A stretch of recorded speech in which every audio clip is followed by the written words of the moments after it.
Under the summer sun of 1817, Virginia Charlotte Ashby stood at the altar and looked past her groom's shoulder to the woman in the front pew wearing her mother's pearls. She did not cry. She did not scream. She pulled off the ring, pressed it into his palm, and walked alone down the aisle, past 300 witnesses who came for a wedding and watched her choose herself instead. Subscribe and stay with me to the end, and tell me in the comments which city you're watching from tonight. The Reverend had just asked Weston Calloway to take Charlotte Ashby's right hand when she saw the pearls. They sat around the throat of a woman in the front pew, catching the light through the tall windows, and Charlotte's whole body went still because she knew those pearls the way she knew her own name. She had watched her mother clasp them every Sunday of her childhood. She had watched her father wrap them in a handkerchief and carry them out the door 8 months ago, the week after the bank sent its letter. And he had told her, voice low and ashamed, that they would go toward the debt. He had told her they were sold. He had not told her they were sold to the family she was about to marry into, and given apparently not to some stranger in Richmond, but to the woman sitting 3 feet from where Charlotte now stood in her wedding dress, with a ring already halfway onto her finger. The Reverend kept talking. Charlotte did not hear a word of it. Weston must have felt her hand go cold in his, because his fingers tightened just slightly, and he leaned toward her without turning his head. "Charlotte." "Who is that woman?" she said. Not a question. She did not ask questions when she already knew the shape of the answer and only needed someone to confirm it. "This isn't the time." "Who is that woman, Weston?" He didn't answer. That was answer enough. She turned her head slowly, because some part of her still hoped that if she looked slowly enough, she would be wrong, and found the woman already looking back at her. Not with guilt, not with triumph either. Something worse. Something like pity. "Adeline Foster," the woman said quietly, as if introducing herself at a church social, and not sitting in the front pew of another woman's wedding wearing her mother's pearls. The Reverend faltered mid-sentence, sensing the air in the room had changed the way a man senses weather before it arrives. Charlotte looked down at the ring on her finger, looked at Weston's hand still holding hers, looked one more time at the pearls. "Take it off," she said. Weston's jaw tightened. "Charlotte, let me explain after. I'm not asking you." She pulled the ring free herself, the metal catching on her knuckle, and pressed it into his palm hard enough that he flinched. "There is nothing to explain that isn't already sitting right there in that pew, Weston. I can see it just fine." A murmur moved through the church like wind through wheat. Someone near the back stood halfway up and sat back down. Charlotte's aunt in the second row made a small strangled sound. "Charlotte." Weston said her name like a man trying to hold water in his 2 hands. "It's not what you don't." Her voice didn't rise. She'd promised herself walking up that aisle that whatever happened today, she would not become a woman who screamed in a church. "Don't tell me what it's not. Tell me why she's wearing my mother's pearls, and then I'll decide what it is." He said nothing, and in the saying of nothing, he told her everything. "You had 4 months, Weston," she said quieter now, which was worse than shouting. 4 months to tell me there was a woman who mattered more to you than the one you were marrying. You had this morning. You had the walk up that aisle. You had every single day since your uncle came to my father's grave with a proposal instead of a condolence, and you said nothing. "I didn't know she was going to be here." The words came fast, like they'd been sitting behind his teeth the whole ceremony waiting for permission. "Charlotte, I swear before God I didn't invite her." "Then who did?" He looked for just a moment at his uncle standing near the front, with his hands folded and his face doing nothing at all. Charlotte reached up, unhooked the borrowed veil from her hair. It wasn't even hers. It belonged to Weston's late mother on loan for the day. Like everything else about this wedding had been on loan, and set it down on the altar rail, like she was setting down a tray of dishes. "Ma'am," she said to the Reverend with more composure than she felt, "I believe we're finished here." She heard Weston say her name once more, low and urgent, heard a chair scrape somewhere near the front, heard her aunt's voice cracking somewhere behind her, and she walked. Past the pew where Adeline Foster sat with her hand pressed to her own throat, like she wanted to hide the pearls now that it was too late. Past the rows of Fairhaven's finest families, Women who had spent all spring speculating on whether the minister's penniless daughter had the sense God gave her to land at Callaway. Past the open doors into daylight that felt too bright and too ordinary for what had just happened inside. She made it exactly to the church steps before a hand closed around her arm. Not Weston's. Older. Harder. "You'll want to think real carefully about what you just did in there," Josiah Callaway said. Charlotte looked down at his hand until he removed it. "I thought about it plenty, Mr. Callaway. I thought about it the whole walk up that aisle watching your family's guests whisper about my dress. I've had time. That debt your father left behind." Josiah's voice was pleasant, which was somehow worse than if he'd shouted. $1,100, if I recall. The arrangement was that it would be forgiven upon the marriage. A generous arrangement, considering. Considering what? Considering your father borrowed against land that isn't worth half that girl. Charlotte's chest tightened, but she didn't let it reach her face. She had learned that from her father, the only thing he'd managed to teach her in the last hard year of his life, that a body could be shaking on the inside and still stand up straight. "Then I suppose we'll owe you $1,100, she said. "I suppose you will." Josiah smiled, and it didn't touch anything above his mouth. "I'll expect the first payment within the month, or I'll be forced to discuss the matter with the county. Your father's note is quite specific about the terms in the event the marriage doesn't take place."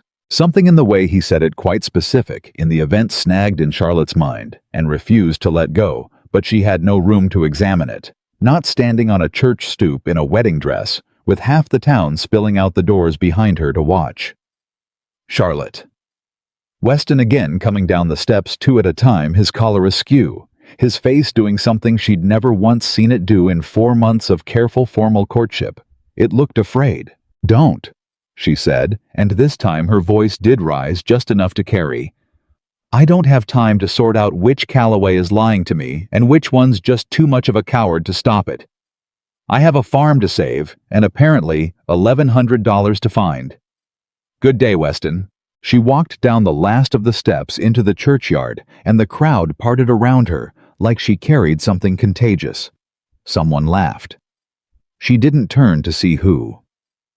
An older woman near the gate said not quietly enough, "Well, I never thought the Ashby girl had that kind of nerve in her," and Charlotte couldn't tell whether it was meant as an insult or something closer to admiration, and found she didn't much care either way. Silas was waiting with the wagon at the edge of the churchyard, exactly where she'd told him to wait that morning just in case. He'd raised her father's horses since Charlotte was young enough to ride them bareback, and he'd known her long enough to read the set of her shoulders from 30 yards off. "Well," he said when she reached him, "reckon that went about how I figured." "You figured this."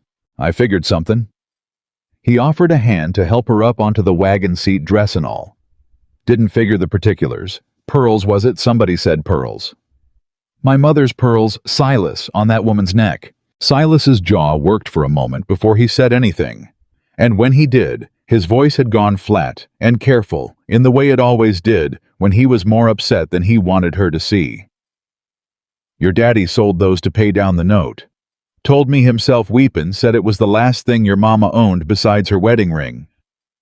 He sold them to the Callaways." "He sold them to Josiah Callaway," Silas said.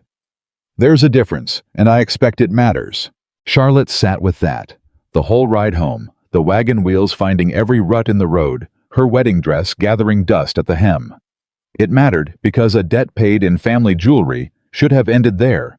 Pearls traded for dollars, struck from a ledger, the matter closed. Instead, the pearls had traveled from her mother's throat to Josiah Callaway's hands to Adeline Foster's throat, timed to arrive at the one moment that would do the most damage, and that wasn't the shape of a debt being settled. That was the shape of a debt being kept alive on purpose.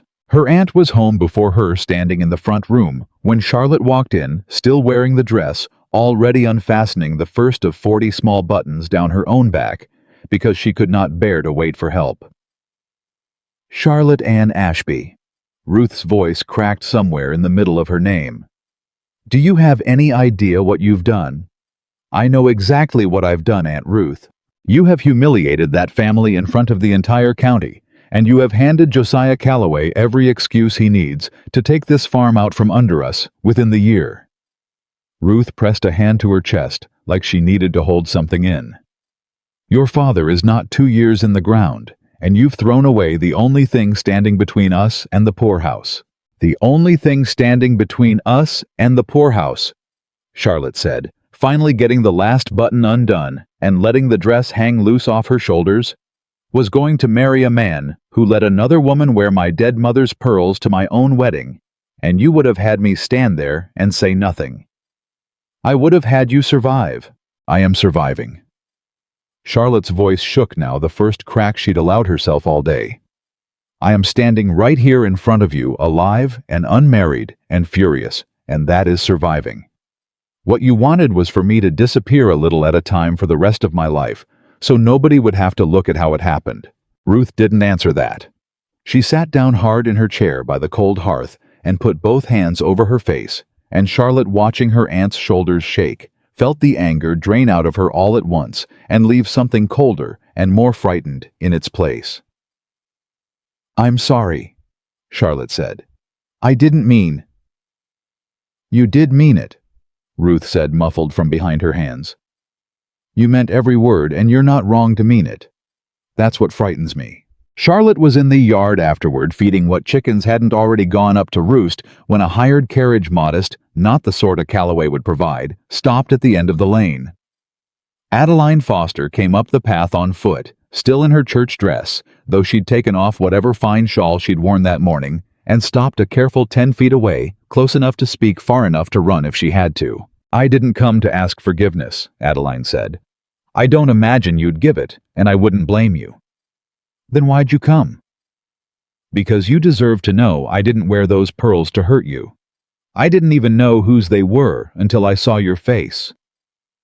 Charlotte's hands, still smelling of chicken feed, curled into fists at her sides.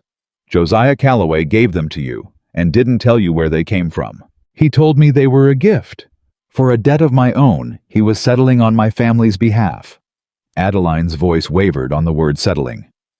"My father owes money to the Calloway estate too, Miss Ashby. More than I like to say out loud. Mr. Calloway came to me a fortnight ago and said if I wore the pearls to the wedding and sat where he told me to sit, he'd forgive half of what my father owed." "He asked you to ruin my wedding." "He asked me to attend a wedding," Adeline said. "He never once said the word ruin. He didn't have to. I understood well enough what those pearls would do sitting where I was sitting, and I did it anyway because half a debt forgiven is half a debt my father won't hang himself over. I am not proud of that, Miss Ashby. I have not been proud of very much since Weston and I ended 2 years back, and today is not an exception." Charlotte studied her for a long moment. It would have been easier if Adeline Foster had come to gloat or to apologize prettily and ask to be liked. Instead, she stood in the yard with her hands folded and her chin up and told an ugly truth about herself without flinching, and Charlotte, against every instinct she had that morning, found she believed her.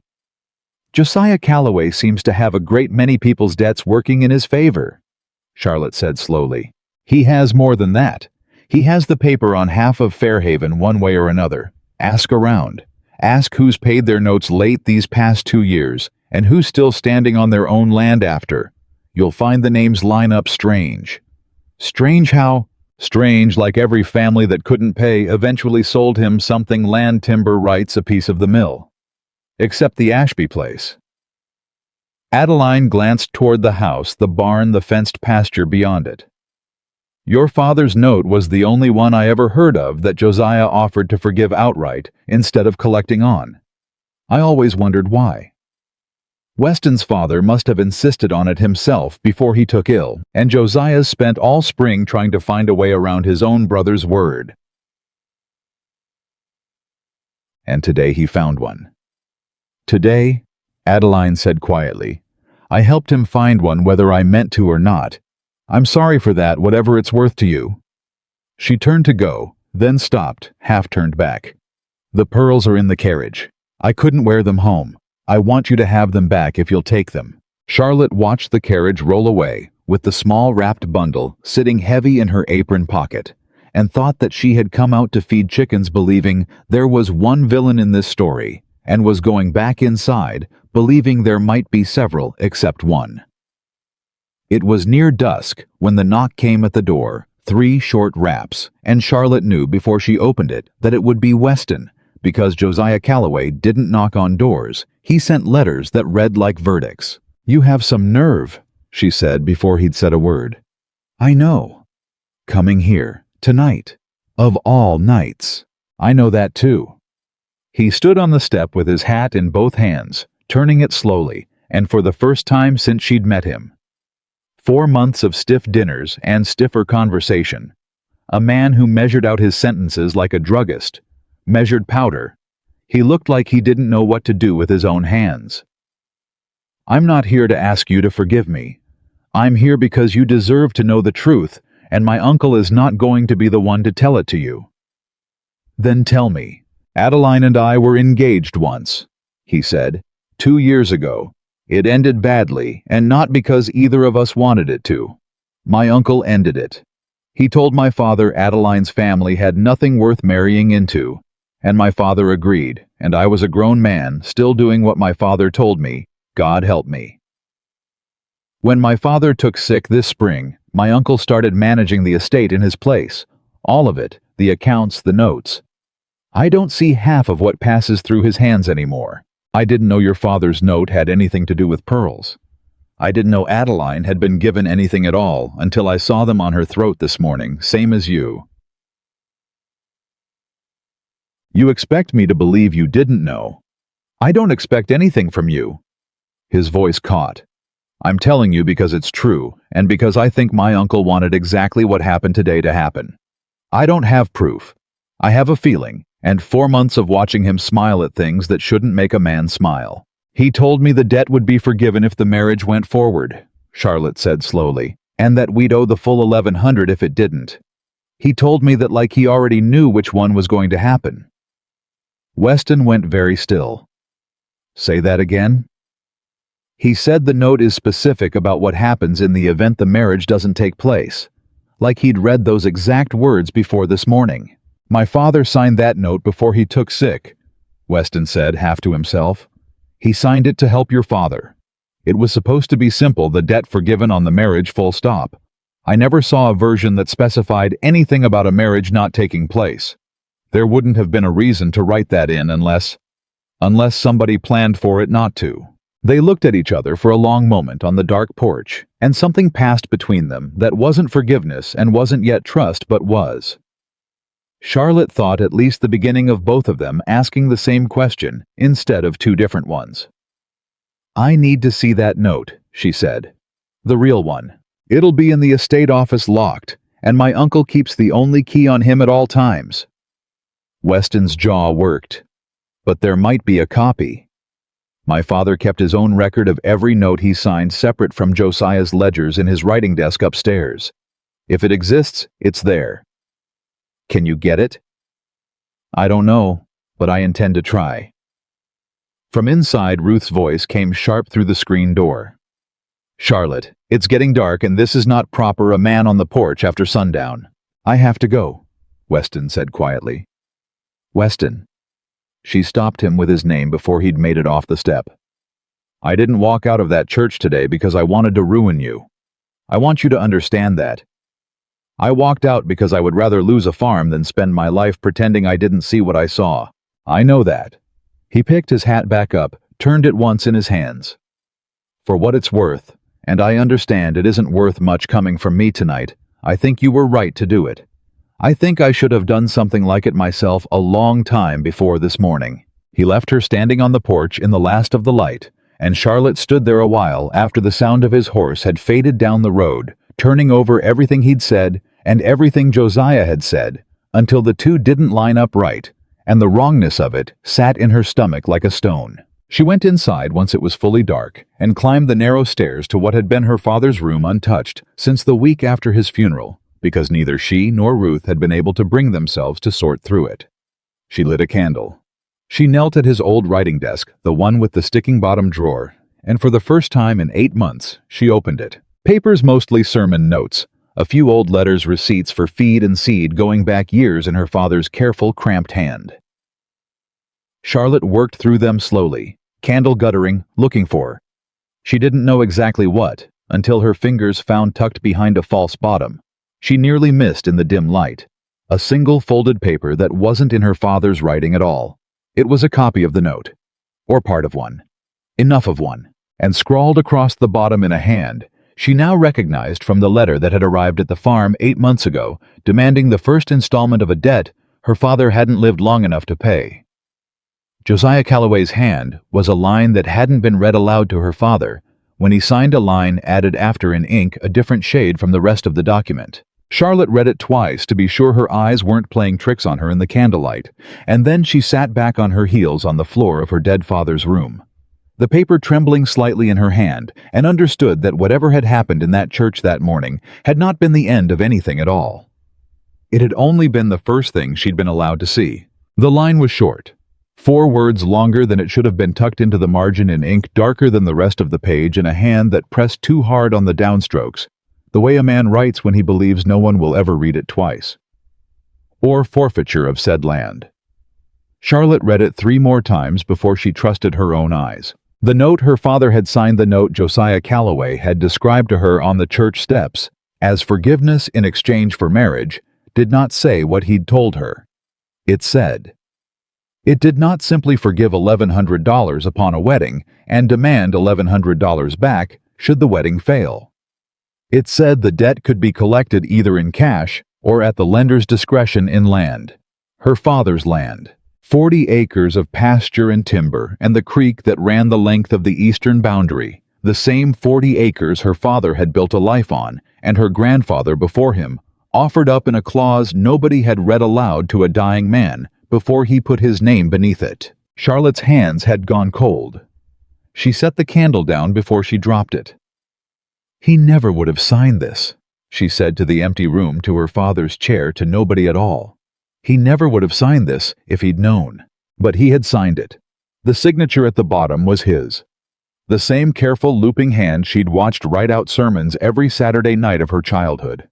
Whatever had happened, whatever had been read to him, and whatever hadn't, the name at the bottom was real, and that meant the clause was real too, and that meant Josiah Calloway had known from the very hour her father put pen to paper exactly how this would end if a wedding didn't happen. He hadn't been waiting to see if the marriage would fail. He had been waiting for it to. She thought of the pearls. Of Adeline sitting in the front pew in a dress that wasn't her own jewelry, placed there like a stone dropped into still water at the precise moment it would make the widest ripples. She thought of Josiah's voice on the church steps, pleasant as poured tea, telling her the note was quite specific about the terms in the event the marriage doesn't take place.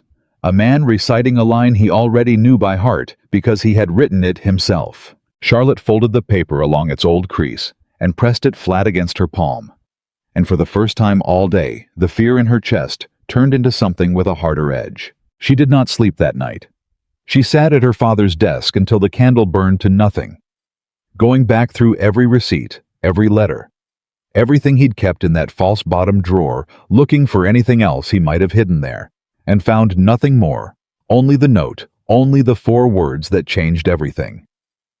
At first light, she was in the kitchen when Ruth came down, already dressed, hair-pinned, a cold cup of coffee untouched at her elbow. "You didn't sleep," Ruth said.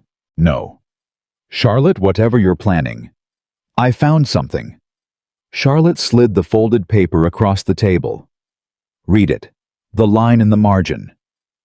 Ruth read it standing up, her lips moving faintly over the words, the way she did with scripture, and when she finished, her face had gone the color of ash. "This isn't the copy your father showed me," she said quietly. "You saw a copy. Once. Months ago, before he took to bed. He showed me the terms, said it was a mercy, said Josiah's brother had insisted on generous terms because of your mother, God rest her, and the church she'd kept up all those years." Ruth's hand trembled where it rested on the table. "There was nothing about land in what he showed me, Charlotte. Nothing at all. Because this line wasn't there when he showed you. Look at the ink. It doesn't match the rest of the page." Charlotte leaned forward. Someone added it after he signed, or before, and never let him see that page before he put his name to it. Ruth sat down hard, the chair scraping against the floorboards. You're saying Josiah Calloway forged a debt against your father. I'm saying I don't know what I'm saying yet. But I know he told me on those church steps exactly what would happen if the wedding didn't go forward word for word. What's written here, and he said it like a man reading off a shopping list he'd had memorized for months. Charlotte's voice was steady now, steadier than it had been in 18 hours. That's not a coincidence, Aunt Ruth. That's a plan. A plan to do what marry you into that family, and then not let the wedding happen. That makes no sense, Charlotte. He'd have no reason, unless the wedding was never the point. Charlotte stood, paced to the window, looked out at the gray shape of the barn against the coming light. Unless the wedding was only ever the excuse to write a note nobody would question, because who questions the terms of a marriage contract meant to save a widower's daughter from ruin? And once the note existed, all he needed was a reason for the marriage to fail that wouldn't look like his doing at all. Adeline. Ruth breathed. Adeline, Charlotte agreed, and those pearls sitting exactly where I couldn't miss them. Ruth put both hands over her face again, the same gesture from the day before, but this time when she lowered them, there was something different in her eyes. Not just fear. Something closer to fury, banked low and old, the kind that had been waiting a long time for a place to go. Your father built that fence line with his own 2 hands the summer you were born, Ruth said. I will not sit in this kitchen and let Josiah Calloway walk off with it over a lie in his own handwriting. Then help me prove it's a lie. How we have 1 page with 1 line neither of us can testify to under oath because neither of us watched him write it. A judge will look at a signature that's genuine and tell us the rest is speculation. Charlotte turned from the window. Then we find someone who was in the room, or someone who's seen Josiah's handwriting change ink before on another man's paper. He's done this before, Aunt Ruth. Adeline told me herself he holds paper on half of Fairhaven one way or another, and every family that couldn't pay ended up selling him something. Land timber, a piece of the mill. She came back to the table, sat, folded her hands over the paper like she could keep it from disappearing by will alone. We're not the first. We just might be the first who noticed. A horse came up the lane before the sun had fully cleared the tree line, moving fast enough that Silas was already out of the barn and standing in the yard by the time Charlotte reached the door, and for one terrible second, she thought it was Josiah, come to collect on threats made the day before. Then she saw the rider duck his head under the low branch by the gate, the way only a man who'd never quite learned to ride properly would, and her stomach did something complicated that wasn't fear at all. Weston swung down before the horse had fully stopped, a leather satchel clutched under one arm, like it might grow legs and run from him. I have it, he said before she'd said a word of greeting.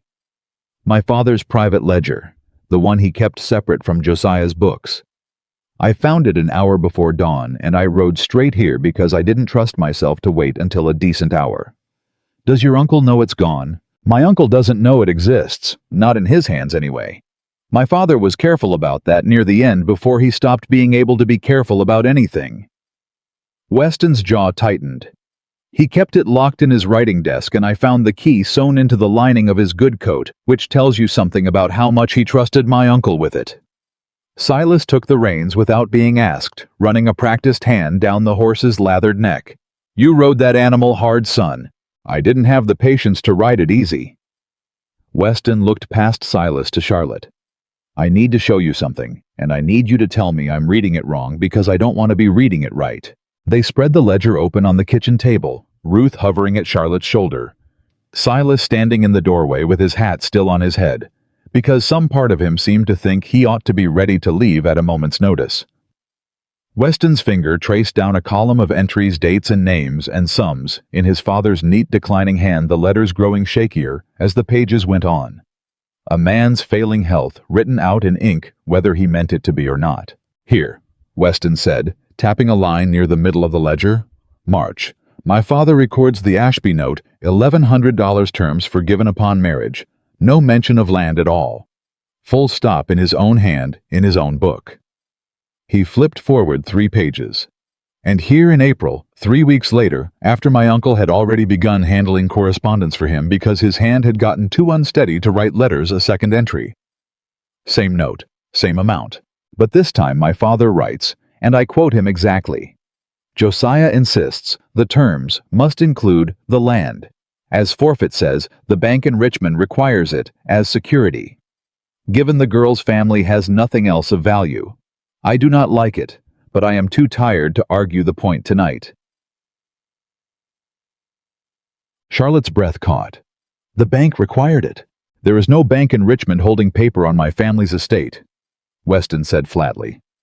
I checked this morning before I rode out here. I have access to the correspondence file, at least what's left of it, and there's no letter from any Richmond bank about this note this year or any year. My uncle told my father a lie to justify adding a clause my father didn't want at a moment when my father was too exhausted and too sick to fight him on it. Because your father was dying, Ruth said softly, and your uncle knew exactly how much fight a dying man has left in him some evenings. Nobody said anything for a moment. Silas took his hat off finally and turned it slowly in his hands, the same gesture Weston himself had made on the porch the night before, and Charlotte thought there was something almost unbearable about watching two men from two different worlds make the same small, helpless motion in the same 24 hours. There's more, Weston said, quieter now. I went looking for the original note itself, the real signed copy, in my uncle's office before I rode out. I couldn't find it, but I found something else in his desk. Survey papers. County surveyor's marks dated back in the winter, running a line straight through the eastern boundary of your property, Charlotte, along the creek. A survey line for what? The new turnpike, Weston said. The one the legislature's been arguing over funding for 2 years. There's talk it'll finally get approved this fall, and if it does, it needs a route from the county seat down to the river landing, and the shortest route, the cheapest route. The one that doesn't require blasting through the ridge 2 miles east runs straight along your creek line. Straight through the middle of what would be my uncle's 40 acres if he owned it. Charlotte sat back slowly in her chair. He doesn't want $1,100, she said. He never wanted $1,100. He wants the land because the land's about to be worth 10 times what it is now, and the only way to get it without paying my father a fair price was to make sure I never married into a position to stop him. I think that's exactly right, Weston said. And I think the reason he wanted the wedding to fail in a way that looked like my fault or Adeline's fault or anybody's fault, but his, is because a note that gets called in after a wedding that simply didn't happen looks like sad, bad luck. A note that gets called in right after the bridegroom's own uncle is caught engineering the wedding's failure looks like exactly what it is. Silas cleared his throat from the doorway. Might I say something, seeing as nobody's asked the hired man his opinion yet? Say it, Charlotte said. There was a fella used to run the Callaway estate books, for Mr. Josiah took it over proper when his brother took sick. Name of Ezra Pruitt. Good man, careful man, kept them accounts tight as a drum for near 20 years. Then 'bout 8 months back, right around when your daddy's note come due, the first time Pruitt up and left. Real sudden. No warnin', no goodbye party, no nothin'. Man just quit one day and moved his family clear out to his sister's place near Lynchburg, and wouldn't say why to nobody who asked. Charlotte looked at him sharply. 8 months ago, the same time my father's note came due. Same month near as I recollect. Do you know where in Lynchburg? Silas shrugged, but there was something careful in the shrug, something that told Charlotte he knew more than he was saying outright. I might could find out. Man's brother-in-law still comes through Fairhaven time to time, sells hogs at market. I could ask around. Ask today, Charlotte said. Please. Silas nodded once and was gone. Boots crossing the yard toward the barn before she'd finished the sentence, and Charlotte turned back to find Weston watching her with an expression she couldn't quite place. Not admiration. Not quite something closer to the look of a man recalculating everything he thought he understood about a person. You move fast when you've decided something, he said. I've had a great deal of practice deciding things fast this past week. She closed the ledger gently, like it might bruise. Your uncle has had 8 months to build whatever he's building, Weston. We don't have 8 months. We have what did he say a month to make the first payment. That's what he told me too. Though I wouldn't trust a deadline out of his mouth any further than I could throw him. He was right to say it. The proof came 2 days later in the form of a boy on a borrowed mule sent up the lane with a folded letter bearing Josiah Calloway's seal, and Charlotte read it, standing in the yard with flour still on her hands from the morning's bread. Miss Ashby, it read in a clerk's careful copying hand, upon further reflection regarding the circumstances of the broken engagement and out of concern for the security of the estate's interests, I find it prudent to accelerate the terms of your late father's note. Full payment in cash or in land per the agreed terms is now due within 1 week's time this Saturday next rather than the month previously discussed. I trust you understand the necessity. 1 week, not a month. A week, and the letter's tone made it plain enough that necessity meant nothing more than Josiah had grown impatient watching Charlotte breathe free air on a piece of land he intended to own. He's afraid of something, Charlotte said aloud to Ruth, to the chickens, to nobody. A man who's certain of his ground doesn't move his own deadline up unless somebody's spooked him, or unless he's just cruel, Ruth said, taking the letter from her hands and reading it herself, her mouth setting into a thin, hard line. Maybe both, Charlotte allowed. But I'd wager it's fear first. He knows Weston's been in that estate office. He knows Weston's father kept a private ledger. He can't be sure what we've found, but he can't afford to be slow about taking what he wants either, not if there's any chance we might get in front of him. Mercy Dunlap ran the dry goods counter in town, the way some women ran a courtroom, which was to say, she heard everything, said little of it out loud, unless it mattered, and had known Charlotte since they were girls, sharing a slate in the one-room schoolhouse behind the church. When Charlotte came in that afternoon for thread, and found half the shop's morning customers suddenly very interested in examining bolts of cloth they'd already examined twice, she understood before a word was spoken that news of the wedding had made its rounds faster than she had. Well, said a woman near the window, not troubling to lower her voice much, I did hear the girl had gotten above her station, thinking a Calloway man owed her more than gratitude for taking her on at all. I heard she made a scene fit to shame the whole county, said another. Charlotte kept her eyes on the thread spools and said nothing, because she had promised herself standing in that church 2 days before that she would not become a woman who explained herself to people who'd already decided what story they preferred. You'll want the blue, not the gray, Mercy said loudly, appearing at Charlotte's elbow with a bolt of cloth she hadn't asked for. On account of the gray washes, you out something terrible always has, and I won't have you looking peaked on top of everything else this week. She said it lightly, but her hand found Charlotte's wrist under the counter's edge and squeezed once hard, a whole conversation passed in a single gesture. Pay these hens no mind, Charlotte Ashby. Half of them would have fainted dead away in your shoes. I appreciate it, Mercy. I don't say it to be appreciated. I say it because it's true, and because Josiah Calloway's had this town eating out of his hand so long they've forgotten what it looks like when somebody stands up straight in front of him. Mercy's voice dropped pitched for Charlotte alone now. You know he came in here himself week before your wedding and told my husband he'd expect our note called current by summer's end. Real pointed about it, like it was a friendly reminder and not a threat with its collar buttoned up nice. Charlotte went still. You have a note with him too. Everybody in this town's got a note with him one way or another, or their father did, or their husband's cousin did. It's how he built half of what he owns. Nobody talks about it, because nobody wants to be the family that admits their one bad season from losing the roof over their heads. Mercy glanced toward the window, toward the women still pretending not to listen. You go on and make whatever trouble you're planning to make, Charlotte. There's more folks in this town rooting for you than you'd guess by the ones doing the talking. That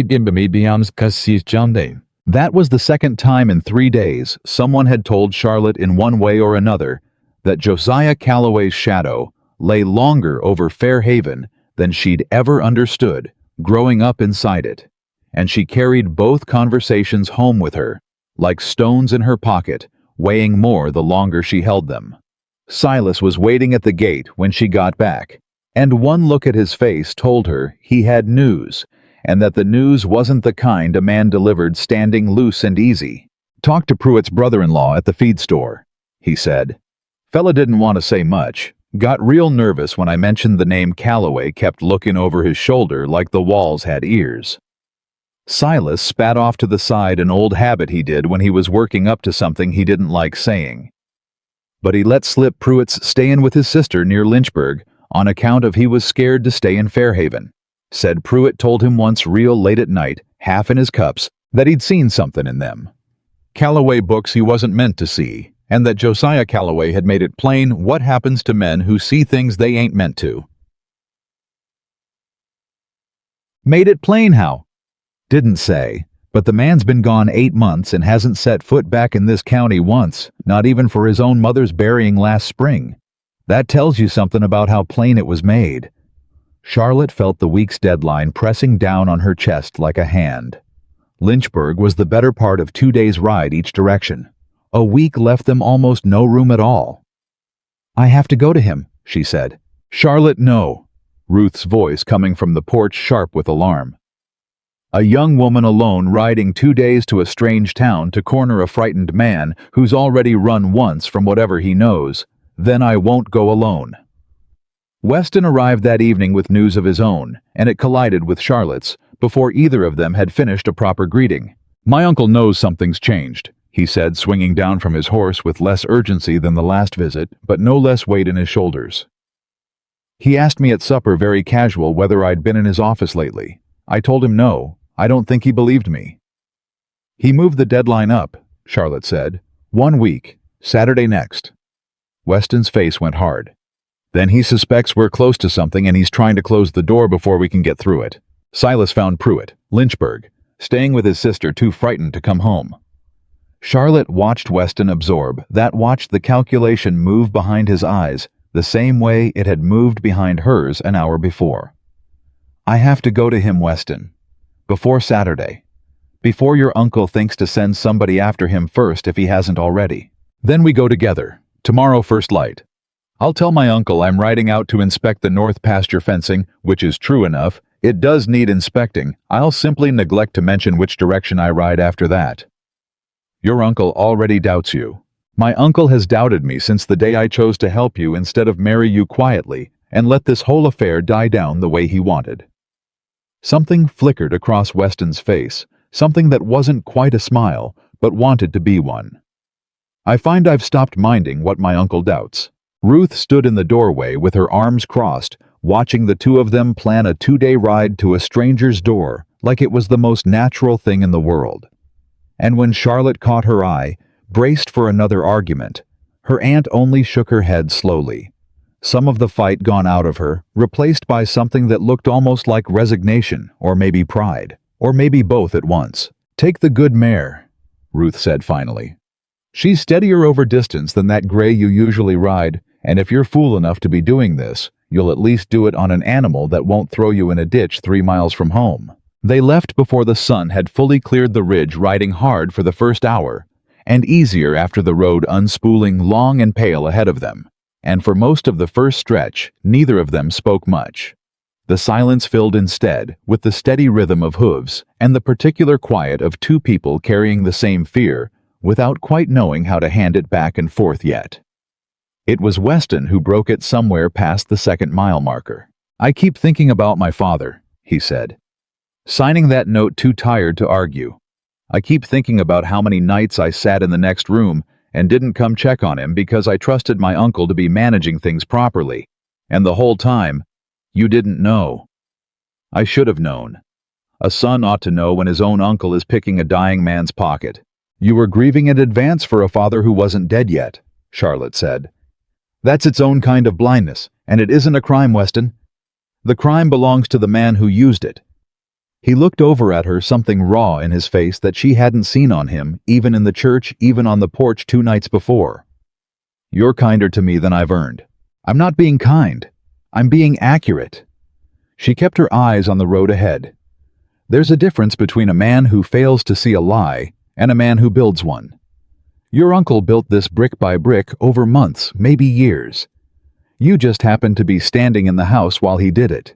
They reached Lynchburg as the light was failing on the second day, found the sisters' small house on the edge of town by the directions Silas's information had provided, and it was Charlotte who knocked, because some instinct told her a frightened man might open a door faster for a woman's voice than a Calloway man's, whatever his intentions. The door opened only as far as a chain allowed one wary eye visible in the gap. "We don't want any," the voice said, already closing. "Mr. Pruitt," Charlotte said quickly before the gap could shut entirely. "My name is Charlotte Ashby. My father owed a note to Josiah Calloway. I think you know something about how that note came to have a line added to it that my father never agreed to. I think you know because it might be the same reason you left Fairhaven 8 months ago and haven't been back since." The eye in the gap went very still. "Please," Charlotte said. "I'm not here to make trouble for you. I'm here because in 6 days, Josiah Calloway is going to take everything my father built using a lie he wrote in another man's hand, and you might be the only person left alive who can prove it's a lie." A long silence. Then from somewhere behind the door, a woman's voice, low and urgent, and the sound of the chain being drawn back. Ezra Pruitt was smaller than Charlotte had pictured, gray-haired and stoop-shouldered, with the particular hollowed look of a man who hadn't slept easy in a long while. He stood in his sister's front room with his hands clasped so tight the knuckles had gone white, and it took him a full minute of Charlotte and Weston both talking gently, insistently, before he finally sank into a chair and let out a breath that seemed to have been held for the better part of 8 months. "I kept them books straight for near 20 years, he said finally. "Never once fudged a figure, never once let a debt sit crooked on the page. Then Josiah Calloway starts taking more of the estate's business into his own hands, round the time his brother started failin', and he asks me one day real casual to hold off recording a certain amendment to a certain note till he'd had a chance to discuss it further with the family." "The Ashby note," Charlotte said. "The Ashby note." Pruitt's hands twisted together. "I told him I wasn't comfortable holding back an amendment from the official record, that it wasn't proper bookkeeping. He told me he understood my concern, and 2 days later he came to me with the note already signed, your father's own hand on it, miss. I want you to know that much. I never for one moment thought it was forged. But with that line about the land added in, after in his own writin', dated the same day as your father's signature, like it had always been there."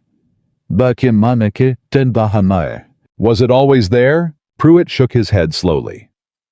"I'd seen the note the week before when your father first came in to discuss terms. There weren't no mention of land in it then. Plain cash forgiveness, that's all it was. That's all Mr. Calloway Sr. ever intended. God rest him, he was a fair man in his way, whatever his brother turned into." Pruitt's voice cracked. "When I saw that line added, I asked Josiah about it straight out. He told me the elder Mr. Calloway had requested it himself, verbal, and that I should simply enter it as though it had always been part of the terms." "But you didn't believe him." "I didn't believe him because I'd sat with the elder Mr. Calloway not 3 days before discussin' other business, and he never once mentioned any concern about land, or any bank in Richmond, or nothin' of the sort. The man could barely hold a conversation for 10 minutes without his strength given out by then miss. He surely wasn't dictating contract amendments to his brother in his spare breath." Pruitt looked up, and his eyes were wet now, old fear and old shame mixing together. "I told Josiah I wouldn't enter a falsehood into the estate's official record, and 2 weeks later he called me into his office and told me my services were no longer required, and that if I ever spoke a word about the matter to anyone, he'd see to it. My sister's husband lost his position at the mill, and my own good name got dragged through every court in the county on charges he'd invent himself, seeing as he had 3 county judges' notes in his desk drawer, same as he had mine." The room was very quiet. "Will you say this in front of a judge?" Charlotte asked, and she heard her own voice shake on the question, because she already half knew what the answer would be. Pruitt's face crumpled. "Miss Ashby, I have a wife, a sister who's took us in with nowhere else to go. I have grandchildren I'd like to see grow past the age of 10. He shook his head slow and final. "I cannot stand up in a courtroom in this county and call Josiah Calloway a liar to his face. He'd ruin every soul I love before the sun set that same day, and he'd do it smilin'. Then write it, Weston said quietly, speaking for the first time in several minutes. Not a courtroom appearance. A sworn statement notarized here in Lynchburg, far from any judge my uncle owns a note on. You wouldn't have to appear anywhere. The paper would speak for you. Pruitt looked at him for a long moment, and something in his face shifted. Not courage exactly, but the specific weariness of a man who has spent 8 months being afraid and has grown almost tired enough of the fear to risk something instead. There's a notary here in town, he said slowly. Man I trust. Owes me a kindness or two from years back. He looked at his hands. I'll want my name kept quiet as long as it can be kept quiet. And I'll want your word, Miss Ashby, that if this goes bad, if Josiah Calloway comes after my family for it, you'll stand up and say it was you that found me, not me that came looking to make trouble. You have my word, Charlotte said, and meant it with her whole chest. They rode out of Lynchburg the next morning with a folded, sealed, notarized statement tucked inside Weston's coat, and Charlotte felt for the first time in 5 days something that wasn't quite hope but was standing close enough to touch it. It didn't last the length of the ride home. They smelled the smoke before they saw it, a thin gray thread rising over the tree line, still a mile off from the Ashby farm, and Charlotte's whole body went cold in a way that had nothing to do with the evening air. She didn't remember spurring the mare. She only remembered the wind tearing past her face, and Weston's horse pounding alongside hers, and the smoke growing thicker and blacker as the lane came into view, and the barn. Her father's barn, the one Silas had raised half his life's worth of horses in, with flame already climbing one whole wall.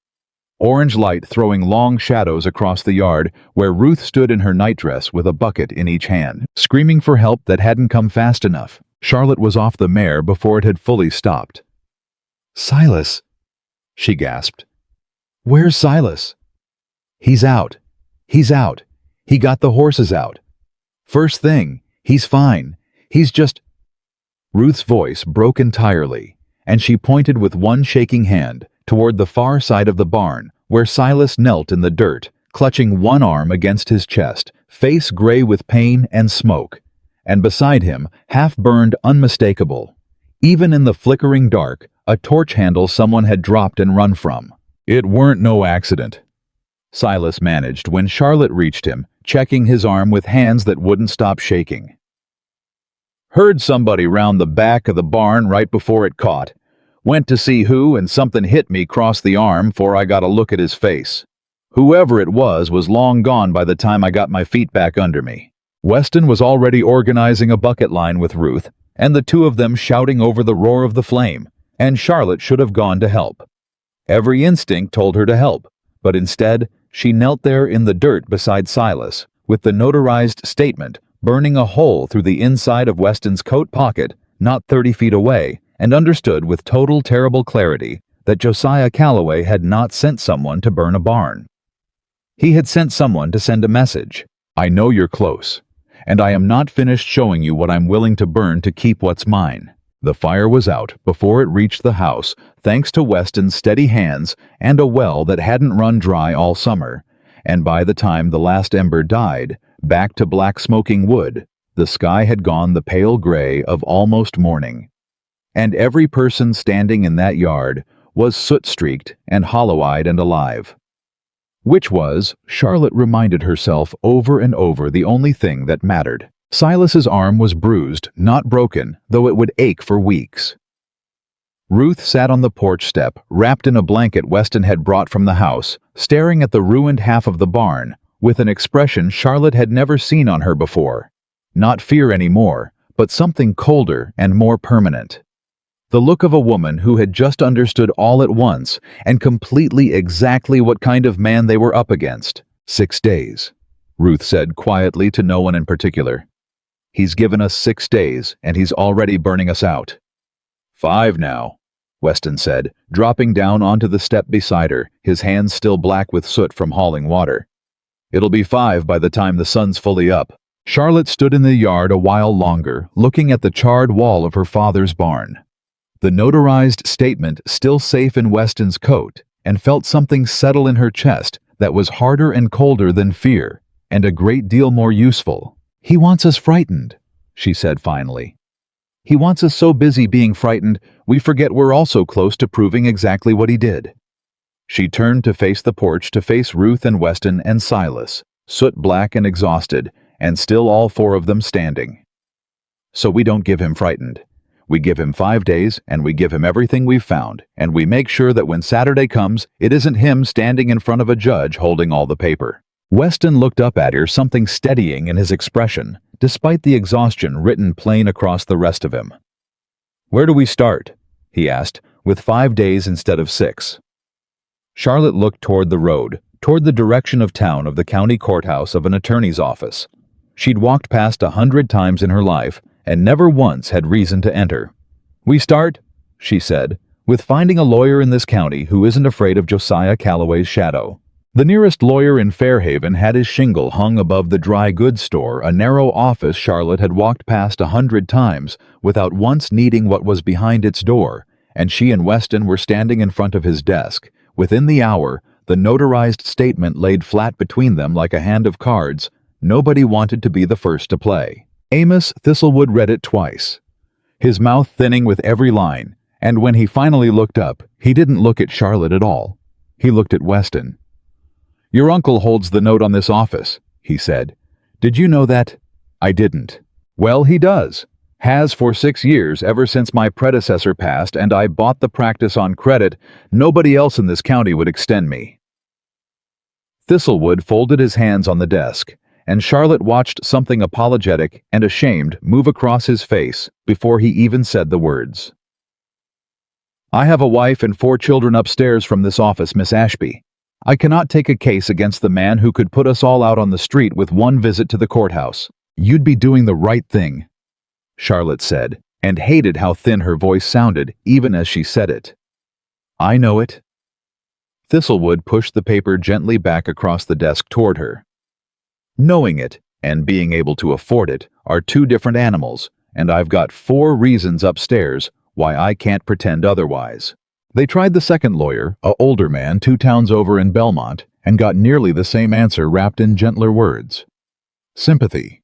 Real sympathy, Charlotte thought, but sympathy with its hands tied behind its back, because it turned out Josiah Calloway's paper ran through half the county's professional men the same way it ran through half its farms. "There has to be somebody," Charlotte said back in the wagon, the 3rd rejection of the day sitting heavy in her chest.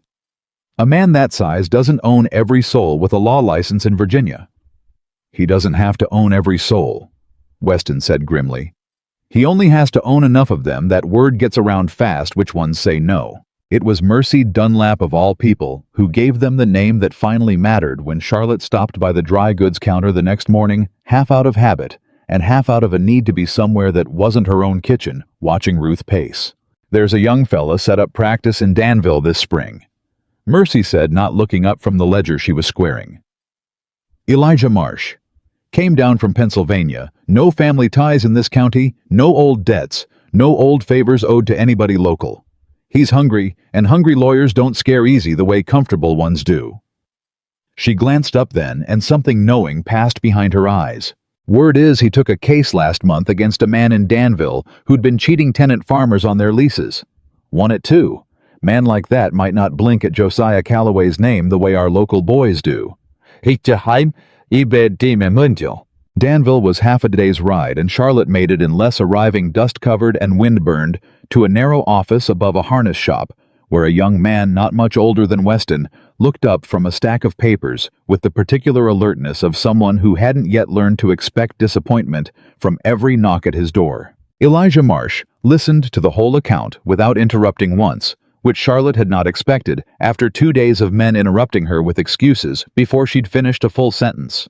When she was done, he sat back in his chair and turned the notarized Pruitt statement over in his hands like he was weighing it. "This is good," he said finally. "This is very good, Miss Ashby. A signed notarized statement from the estate's own bookkeeper, describing the exact circumstance of the amendment, plus a private ledger in the elder Mr. Calloway's own hand, contradicting the terms his brother later enforced. That's not speculation. That's a paper trail." "Then you'll take the case." "I'll take the case." He said it simply without the dramatic pause Charlotte had half braced for, and something in her chest that had been clenched tight for 3 days finally loosened a fraction. I'll tell you plainly, though it isn't as clean as I'd like. A judge is going to want the original note, not just a private ledger describing what it should have said. Do you have any way of getting your hands on the actual document Josiah Calloway is holding? It's locked in his estate office, Weston said. He keeps the key on his person at all times. I've never once seen him without it. Then we need another path to it. A demand for discovery through the court forcing him to produce the original note as evidence that's the proper way. And it protects you both from any charge of theft or trespass, which I promise you he would love to level against you if given half a reason. Marsh tapped the desk thoughtfully. But a demand like that takes time to file, and time for the court to act on it. And from what you've told me, time is precisely what Josiah Calloway has decided you don't have. He's moved the deadline to Saturday, Charlotte said. Then here is what we do. Marsh leaned forward, and for the first time Charlotte saw something in his face that looked less like caution and more like appetite. We don't wait for the court's slow wheels to force his hand quietly in private where he has every advantage of controlling who hears what and when. We force his hand in public where the whole county is watching on a day when he can't simply have the sheriff quietly disappear an inconvenient piece of paper. What day? Weston asked, though something in his voice said he already suspected the answer. I understand, Marsh said, that there's a land auction posted for Saturday morning at the courthouse steps.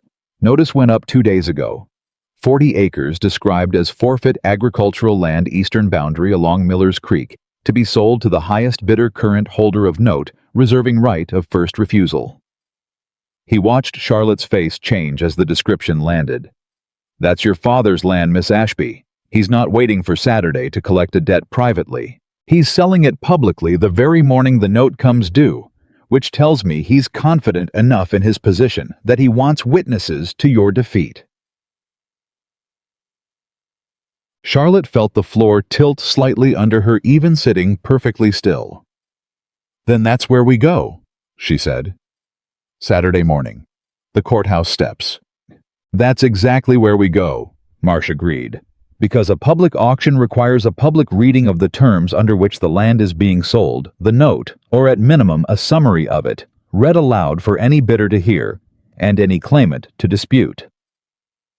If Josiah Calloway wants to sell your land in front of the whole county, then the whole county is going to hear in the same breath exactly how he came to hold the paper that lets him do it. They rode back to Fairhaven with 3 days left, and a plan that felt for the first time since the wedding, less like scrambling and more like aiming, and Charlotte held on to that feeling with both hands, because she understood somewhere underneath the fragile hope of it that Josiah Calloway would not simply let 3 days pass without trying to close whatever door they'd found their way through. He proved her right faster than she expected. The note arrived that same evening, delivered not by a boy on a mule this time, but by one of Josiah's own hired men, a broad, silent figure who didn't wait for a reply before turning his horse back toward town.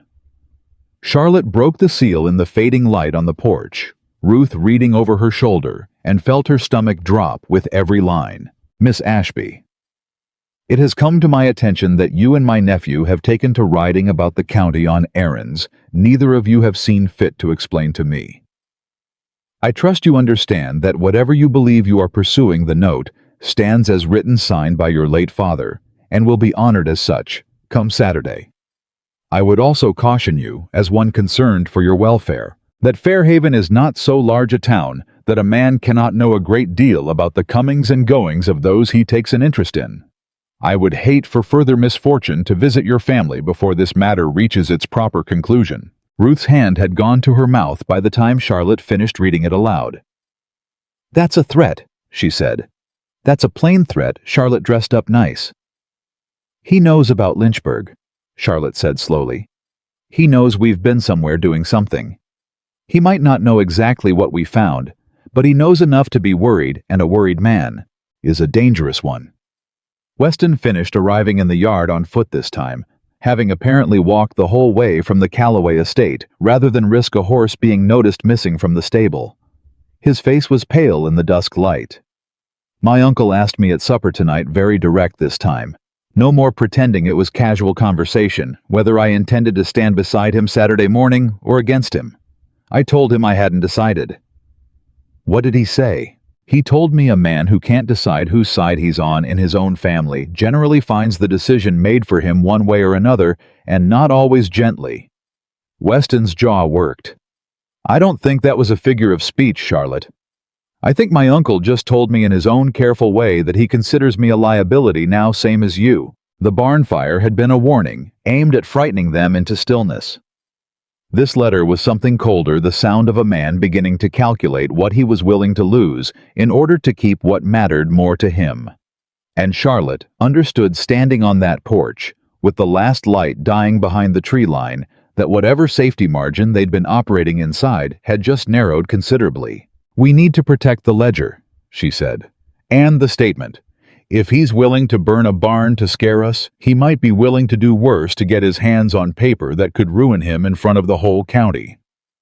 "Marsh has copies," Weston said. "I gave him the original ledger to hold in Danville out of my uncle's reach, and he's keeping the Pruitt statement locked in his own office safe. Whatever happens here, the evidence itself is somewhere my uncle can't touch it. Then what's left here that he could take from us?" Weston looked at her for a long moment before he answered, and something in his face made the question feel less rhetorical than she'd meant it. "Us," he said quietly. "We're what's left here." They doubled the watch on the farm that night, Silas taking the barn, what remained of it, with a shotgun across his knees, despite his bruised arm, and Weston insisting over both Charlotte's and Ruth's protests on staying in the yard until dawn, rather than riding back to a house where his own uncle now looked at him like a stranger. Nothing happened. No fire, no rider in the dark, no further note. But Charlotte lay awake most of the night anyway, listening to the ordinary sounds of an ordinary farm at rest, and found she could not stop turning over Josiah's letter in her mind, the particular chill of further misfortune, until somewhere near 3 in the morning, she finally understood what had been nagging at her since she first read it. He hadn't threatened the farm again.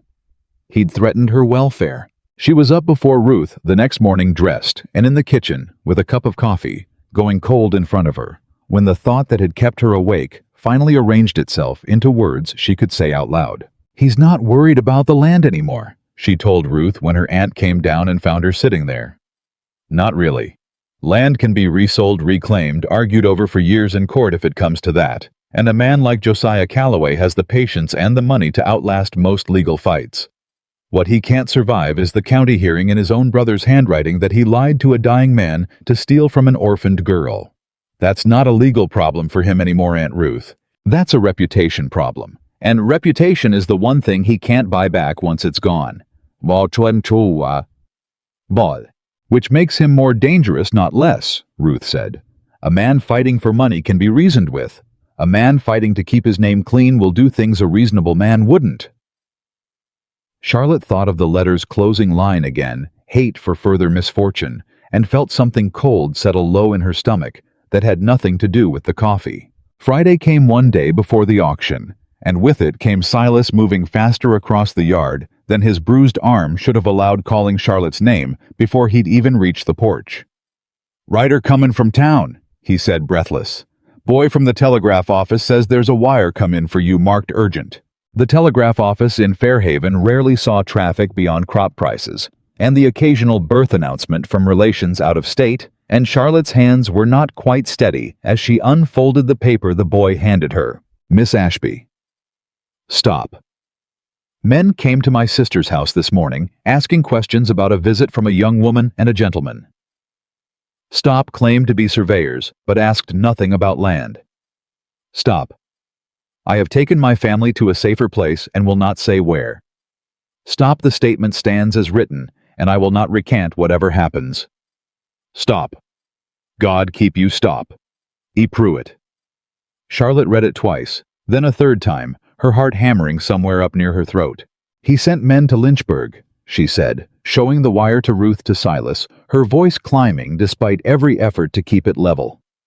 "Pretending to be surveyors, asking about us. He's trying to find Pruitt before we can use his statement in front of a judge, or he's trying to frighten him into recanting. But he didn't recant, Ruth said, reading over her shoulder. He says the statement stands. This time, Charlotte folded the wire with hands that had gone unsteady. But Josiah's men found the house once, Aunt Ruth. If they can find it once, they can find wherever the families run to next, and a frightened man protecting his grandchildren doesn't hold his nerve forever against that kind of pressure. Weston arrived within the hour, having heard the same news through channels of his own, a stable hand at the Calloway estate, who owed him a favor from years back, mentioning idly that two men Weston didn't recognize had ridden out early that morning on his uncle's business and hadn't yet returned. "We need to move the auction confrontation up," Weston said, pacing the length of the porch. "If my uncle's willing to send men after Pruitt directly tomorrow, might not be soon enough. He could have that statement discredited, or Pruitt scared into silence before we ever set foot on the courthouse steps. Marsh has the notarized copy locked in his office in Danville," Charlotte said. "Josiah can frighten Pruitt into denying he ever said any of it, but he can't unnotarize a document that's already sworn and sealed. The paper speaks whether the man behind it goes quiet or not. He can still claim it's fraudulent, claim Pruitt was coerced by us, that the statement was obtained under duress or bribery." Weston stopped pacing, ran a hand through his hair. The gesture of a man trying to outthink an opponent who'd had 8 months head start. "My uncle is clever, Charlotte. Give him even a thin thread of doubt to pull on in front of a judge, and he'll pull it until the whole thing unravels in the public's eyes, whatever the paper actually says. Then we need more than paper," Charlotte said slowly. "We need someone standing in that crowd tomorrow who can speak to what kind of man he is in their own voice, where the whole county can see their face while they say it." Weston went very still.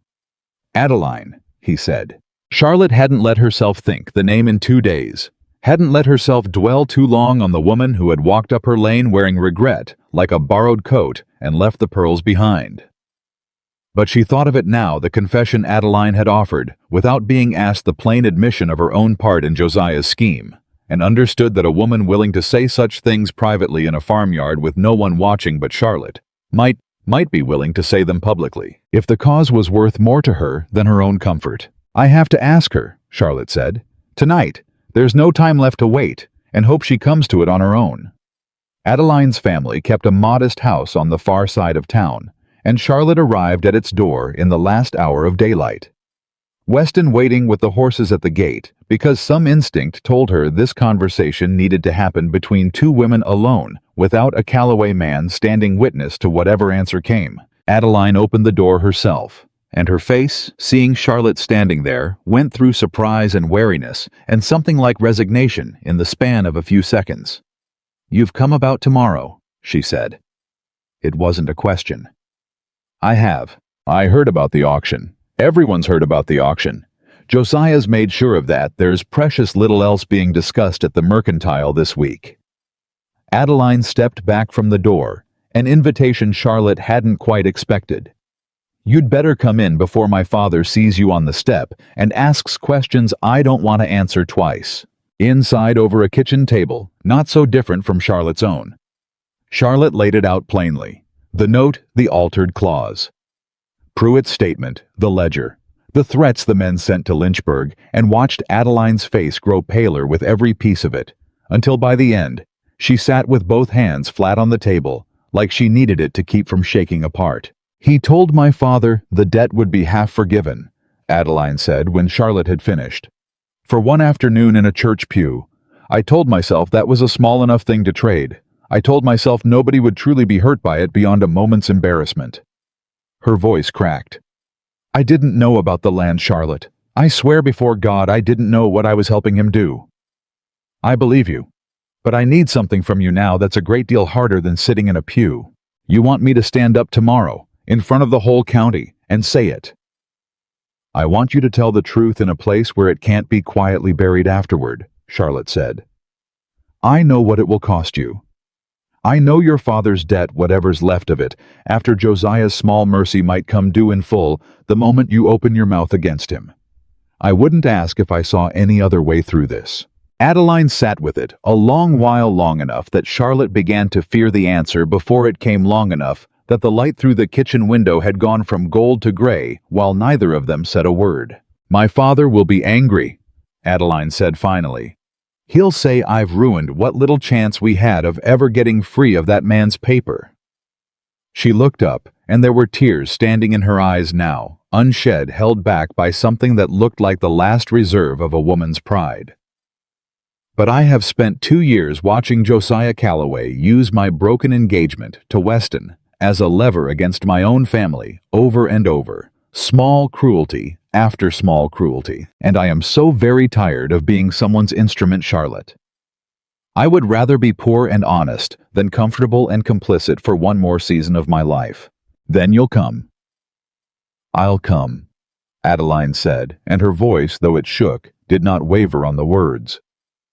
"I'll stand in front of the whole county tomorrow and tell them exactly what Josiah Calloway asked me to do and why and what he promised me for doing it.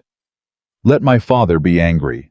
I would rather face his anger honest than face myself in the mirror another year dishonest." Charlotte reached across the table and took her hand, and Adeline let her, and for a moment the two women who had stood on opposite sides of a wedding 6 days before sat together in a fading kitchen with their fingers laced allies in a fight neither of them had chosen, but both of them now intended to finish. The morning of the auction came in gray and close clouds sitting low over Fairhaven, like they were waiting for something to happen before they'd commit to rain or clear skies, either one. And Charlotte stood at the edge of the courthouse square at 8:30, with Ruth on one side and Weston on the other, watching the crowd gather thicker than she'd expected for a land sale that shouldn't by any ordinary measure have drawn half so many curious faces. Word had traveled. Of course word had traveled. Mercy Dunlap's counter, and every counter like it in 3 counties, had been buzzing for a week with half-truths about the Ashby wedding and the Ashby debt, and now here they all were dressed for church, though it wasn't Sunday, come to watch whatever spectacle the morning had to offer. Josiah Calloway stood on the courthouse steps in a coat too fine for a Tuesday, flanked by the county auctioneer and a clerk holding a leather folder Charlotte would have recognized anywhere by now, and when his eyes found her across the square, he inclined his head with a courtesy so cold it might as well have been a blade. "Miss Ashby," he called, pitched to carry pleasant as ever. "I confess I'm surprised to see you here this morning. I would have thought this a difficult occasion for you to witness." "I wouldn't have missed it, Mr. Calloway," Charlotte called back and made herself walk closer, made her voice steady, even as her heart hammered against her ribs. "I understand there's some question of terms to be read before the bidding starts. I've come to hear them read correctly." Something flickered behind Josiah's eyes. Not fear, not yet, but the first thin edge of caution, and he turned to the auctioneer with a small dismissive gesture as if Charlotte's presence were an inconvenience beneath his notice. "Proceed," he said. The auctioneer cleared his throat, unfolded a paper of his own, a summary, not the note itself, and began to read the description of the land, the terms of forfeiture, the amount owed, and Charlotte listened to every word land on the gathered crowd, like stones dropped into a still pond, watching faces she'd known her whole life shift from curiosity to something closer to discomfort as the true shape of what was happening settled over them. "Before the bidding opens," the auctioneer said, "does any party present wish to dispute the validity of the note under which this land is offered?" It was Elijah Marsh who stepped forward, having arrived from Danville before dawn, and stood until this moment quietly at the edge of the crowd with a leather satchel of his own. "I do," he said, his voice carrying easily across the square, a lawyer's voice trained for exactly this kind of room. "On behalf of Miss Charlotte Ashby, I dispute the terms of the note as read on the grounds that the clause permitting forfeiture of land was added to the document after her father's signature without his knowledge or consent, and in direct contradiction to the terms he was verbally assured at the time of signing." A murmur rolled through the crowd like wind through dry grass. Josiah's face didn't change, not outwardly, but Charlotte, watching closely, saw his hand tighten almost imperceptibly on the leather folder his clerk held. "That is a serious accusation, sir," Josiah said, "made with I notice no evidence offered alongside it." "I have evidence," Marsh said, and opened his satchel. What followed happened faster than Charlotte had braced herself for, even having planned every piece of it for 2 days straight. Marsh produced the private ledger, held it aloft long enough for the nearest onlookers to see the elder Calloway's shaking, unmistakable hand, and read aloud the entry describing a note forgiven upon marriage with no mention whatsoever of land. Then the second entry, 3 weeks later, describing a fictitious Richmond bank's supposed requirement, in the same failing hand growing weaker with every line. "There is no bank in Richmond holding any interest in this note," Marsh said, his voice rising to carry over the growing murmur of the crowd. "I have written confirmation of that fact from 3 separate Richmond institutions, submitted to the court clerk this very morning. The clause was fabricated, and a dying man was told a lie in order to secure his signature on terms he never intended to agree to." "This is slander," Josiah said, and for the first time his pleasant voice had an edge in it, thin and sharp. "A private ledger proves nothing but my late brother's confusion in his final illness. Sick men misremember conversations." "Then perhaps you'd care to explain," Marsh said, "why your own former estate bookkeeper, a man who kept your family's accounts faithfully for 20 years, fled this county 8 months ago and has not returned since. And why, when Miss Ashby located him this week, he provided a sworn notarized statement describing precisely how you instructed him to falsify the record of this note's terms. He produced Pruitt's statement, held it high enough for the crowd to see the seal, and Charlotte watched something in Josiah's composure crack for the first time in the whole ugly week. Not a large crack, nothing dramatic, just a flicker of his eyes toward the crowd, quick and involuntary, gauging how many of them were believing what they heard. "Ezra Pruitt is a disgruntled former employee," Josiah said, recovering his voice, though not quite his color. "Dismissed for incompetence. His word means nothing against—" "He was dismissed," Marsh cut in, 2 weeks after he refused to falsify this very record, according to his own sworn statement, which further alleges you threatened his family's livelihood and reputation to secure his silence. Men do not generally uproot their families and vanish overnight, Mr. Calloway, over incompetence. They do it out of fear. The crowd had gone very quiet now, the kind of quiet that had weight to it, and Charlotte felt Ruth's hand find hers and grip it tight, and felt Weston step up beside her close enough that his shoulder brushed hers, a silent presence that steadied something in her chest that had been shaking since the moment they'd ridden into the square. Josiah's eyes swept the crowd, searching, and Charlotte understood, watching him, that he was doing rapid calculation. How many of these faces already owed him money? How many would side with him out of fear, regardless of what they'd just heard? How many might be swayed, and how many were lost to him already? "Even if I grant," Josiah said slowly, each word chosen with visible care now, "that there is some irregularity in how this clause came to be recorded, and I do not grant that, mind you, I merely entertain it for argument's sake. This remains a private matter between families to be settled through proper legal channels, not adjudicated on courthouse steps by a mob worked up on rumor and a young woman's grievance." "Then let it be settled through proper legal channels," Marsh said. "I have filed this morning with the county clerk a formal petition disputing the validity of this note and requesting the court compel you to produce the original document for examination by an independent hand to determine whether the disputed clause was written in the same ink at the same time as the remainder of the text. Until that petition is heard, I would submit that today's auction cannot proceed, as the underlying debt itself is now formally in dispute before the court." The auctioneer looked for the first time all morning genuinely uncertain, glancing between Josiah and Marsh like a man caught between two currents, with no clear sense of which one carried the weight of the law behind it. "This is highly irregular," the auctioneer said. "It is highly irregular," Marsh agreed. "Because what was done to secure this note was highly irregular, sir. I would rather the irregularity be examined properly than compounded by an auction proceeding on disputed terms." Josiah's jaw was tight now, a muscle working visibly along the line of it, and Charlotte watched him look once briefly toward his nephew, toward Weston, standing openly at her side in front of the entire gathered county. And something passed across his face that wasn't quite surprise. It was closer, Charlotte thought, to betrayal, the particular fury of a man who had expected loyalty as his due and found none waiting. "Weston," Josiah said low, meant to carry only a few feet, but pitched just loud enough that those nearest heard it plain. "You would stand there, in front of all these people, against your own blood, "I would," Weston said, and his voice, though it shook faintly at the start, gathered strength with every word. "Because my own blood lied to my dying father to steal from a woman with no one left to protect her, and threatened good men into silence to keep it hidden, and burned down half a barn to frighten a woman off her own land when he thought paper alone wouldn't finish the job. I loved you, Uncle. I trusted you with everything my father couldn't manage anymore. And you used that trust to build something rotten under my own roof, and I will not spend the rest of my life pretending I didn't see it the way I've already spent too many months pretending." The square had gone utterly silent now, the kind of silence that felt like it might crack apart if anyone so much as breathed too loud. And into that silence, Adeline Foster stepped forward from the edge of the crowd, her chin high, her hands steady, though her voice when it came trembled at the edges.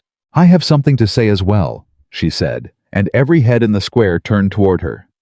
"A week ago, Josiah Calloway came to my father's house and offered to forgive half our family's debt if I would sit in the front pew of Charlotte Ashby's wedding wearing a set of pearls he provided and say nothing about where they came from. I did it. I am not proud of it, and I will carry the shame of it a long while yet. But I want everyone standing in this square to know that what happened at that wedding was not an accident, and it was not two women's private quarrel. It was engineered deliberately by that man to serve a purpose I did not fully understand until this very week." Josiah's face had gone the color of old ash. "This is absurd," he said, but the pleasant poured tea voice had cracked entirely now, and what came through underneath it was something harder and more frightened.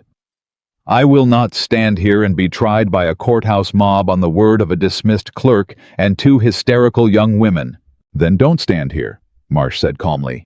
"Come before the court properly when the petition is heard and make that argument to a judge instead of a crowd. I suspect you'll find a judge considerably less inclined to be swayed by insults than by evidence, Mr. Calloway, and we have a great deal of evidence." Josiah's eyes swept the square one final time, and Charlotte watched him understand in real time that whatever ground he'd stood on when he arrived that morning had shifted entirely beneath him, that the crowd's silence had turned from curiosity into something closer to judgment, and that no amount of pleasant voice or fine coat was going to buy that back today. "This is not finished," he said low, and though he said it to the crowd at large, his eyes had found Charlotte's and held there, and there was nothing pleasant left in them at all. "You have made a very serious mistake, Miss Ashby, thinking a dead clerk's fear and a jilted girl's spite are enough to unmake what I have built." "Ezra Pruitt isn't dead, Mr. Calloway," Charlotte said, and her voice when it came surprised her with how level it stayed.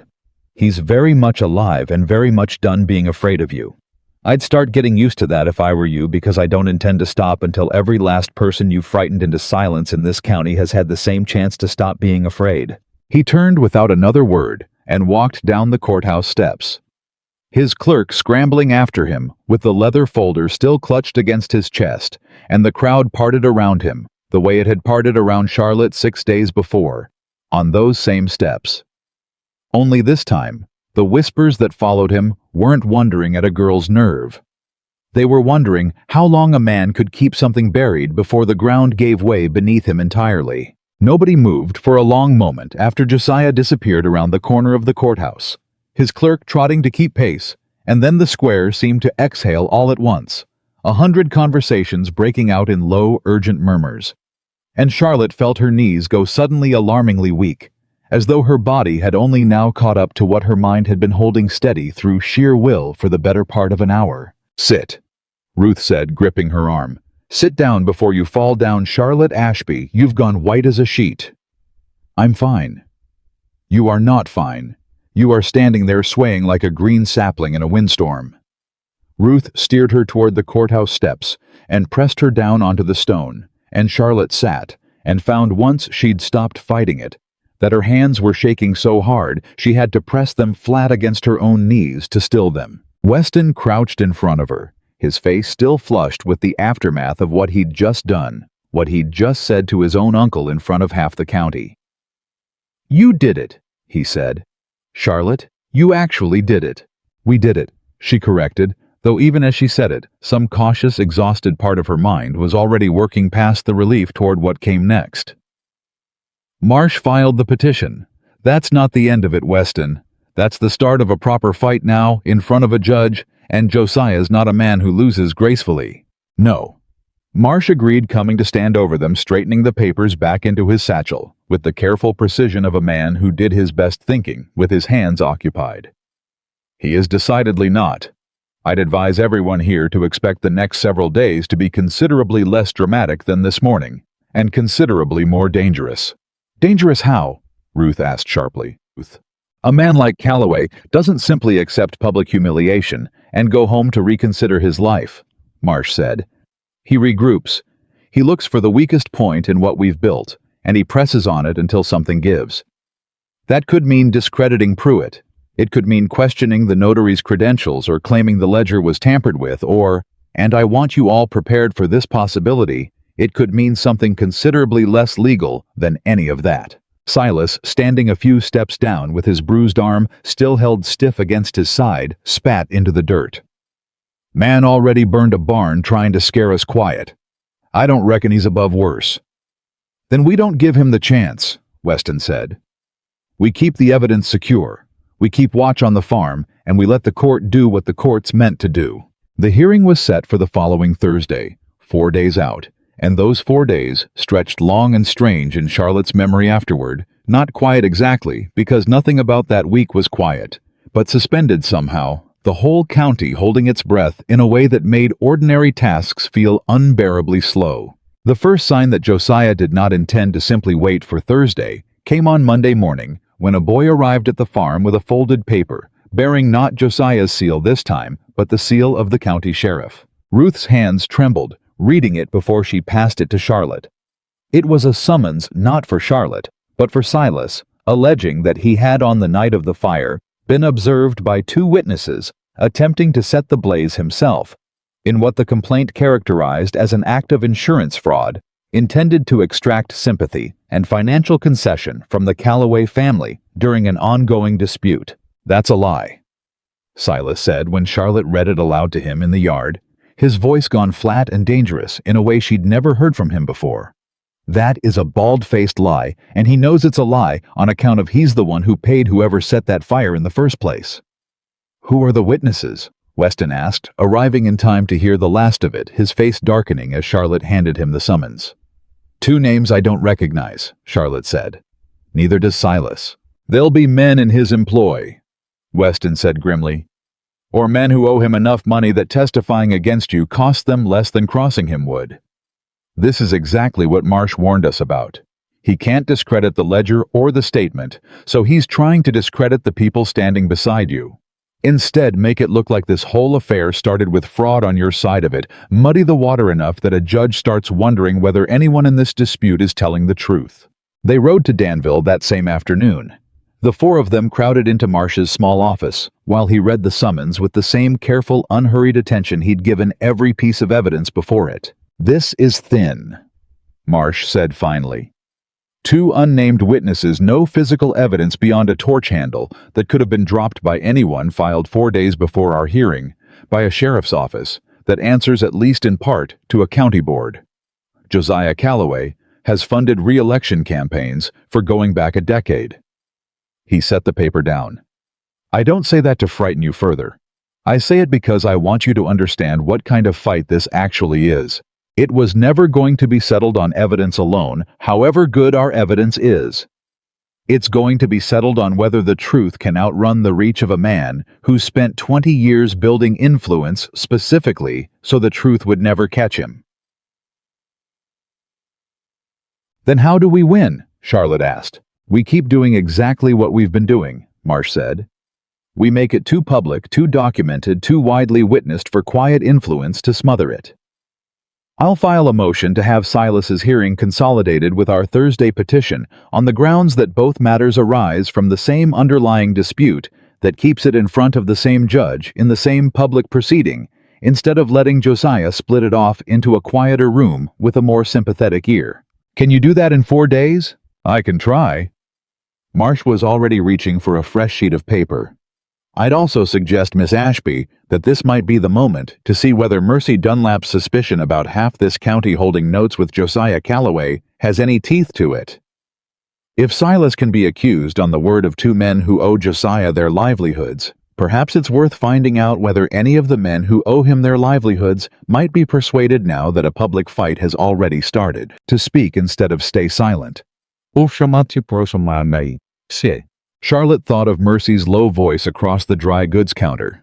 Everybody in this town's got a note with him one way or another, and felt something click into place, a strategy taking shape out of what had, until that moment, only been rumor and sympathy. "I know where to start," she said. Mercy Dunlap did not hesitate when Charlotte laid it out across the dry goods counter that evening. The shop empty of customers, the door locked early against anyone who might overhear. "My husband won't want his name in it," Mercy said.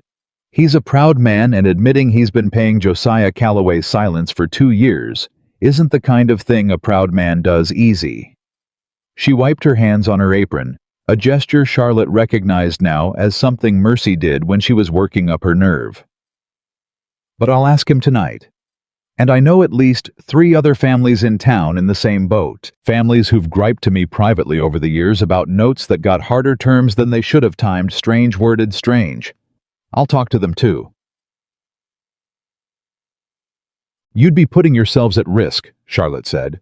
"The same risk Silas is facing right now. Charlotte Ashby." Mercy's voice had an edge to it Charlotte hadn't heard before, old and tired, and finally fed up. "I have watched that man squeeze this town for 20 years, quiet and polite, and smiling the whole while, and I have kept my mouth shut every single time, because keeping my mouth shut felt safer than the alternative. You stood up in that church and walked out on the richest man in the county, rather than pretend you didn't see what you saw. I think I can manage to stand up in a courtroom." By Wednesday evening, 3 more families had come forward quietly, carefully through Marsh's office, rather than in public statements taken and notarized the same careful way Pruitt's had been, each one describing some version of the same pattern. A note offered in a moment of hardship. Terms that shifted subtly between the verbal promise and the written page.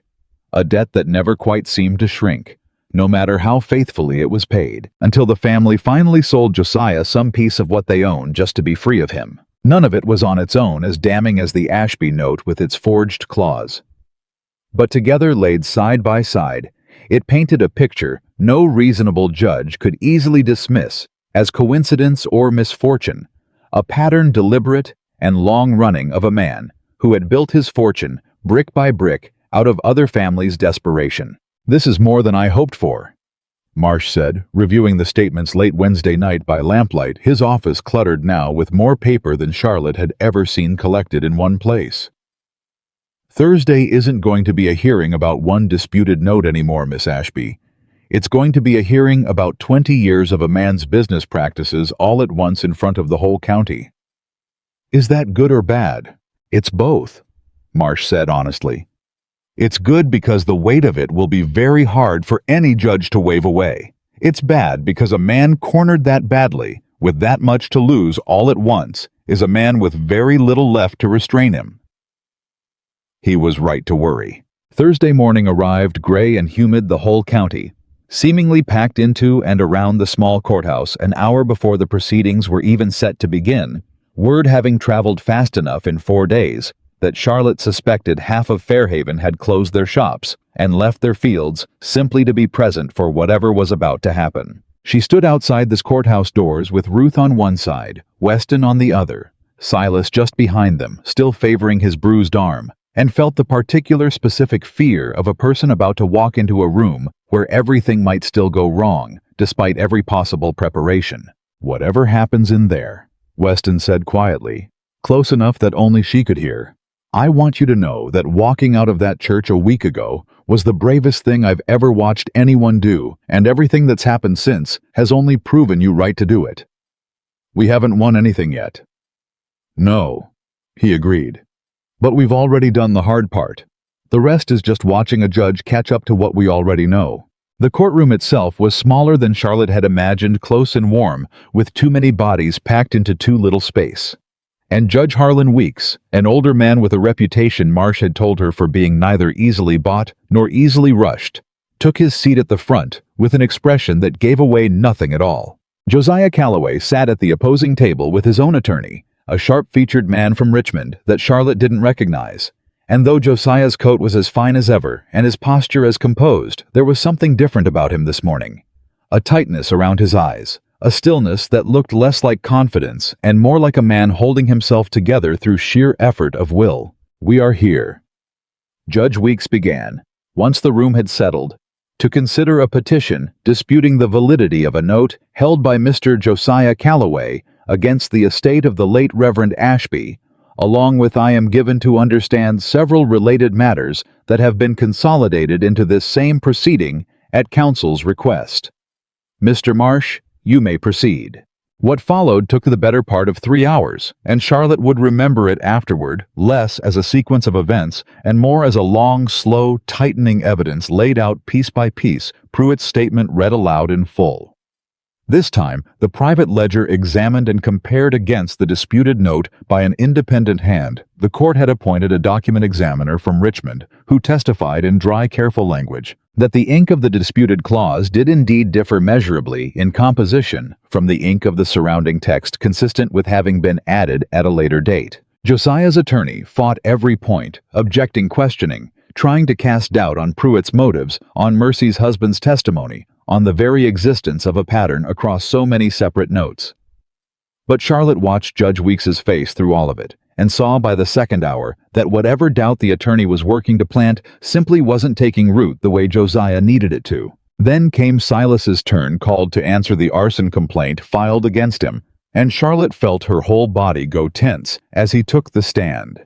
His bruised arm still held carefully, his weathered face set in the particular stillness of a man determined not to let anyone see how frightened he was. "Mr. Calloway's witnesses claim to have seen you setting the fire yourself," Marsh said once the preliminaries were done.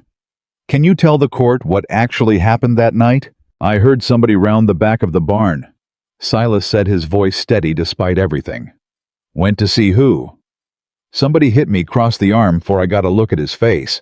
And by the time I got my feet back under me, the barn had already caught, and whoever it was long gone." "You didn't set the fire."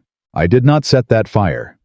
I have spent 30 years of my life around horses and hay and open flame, and I know better than any man in this room what a barn fire costs a farm.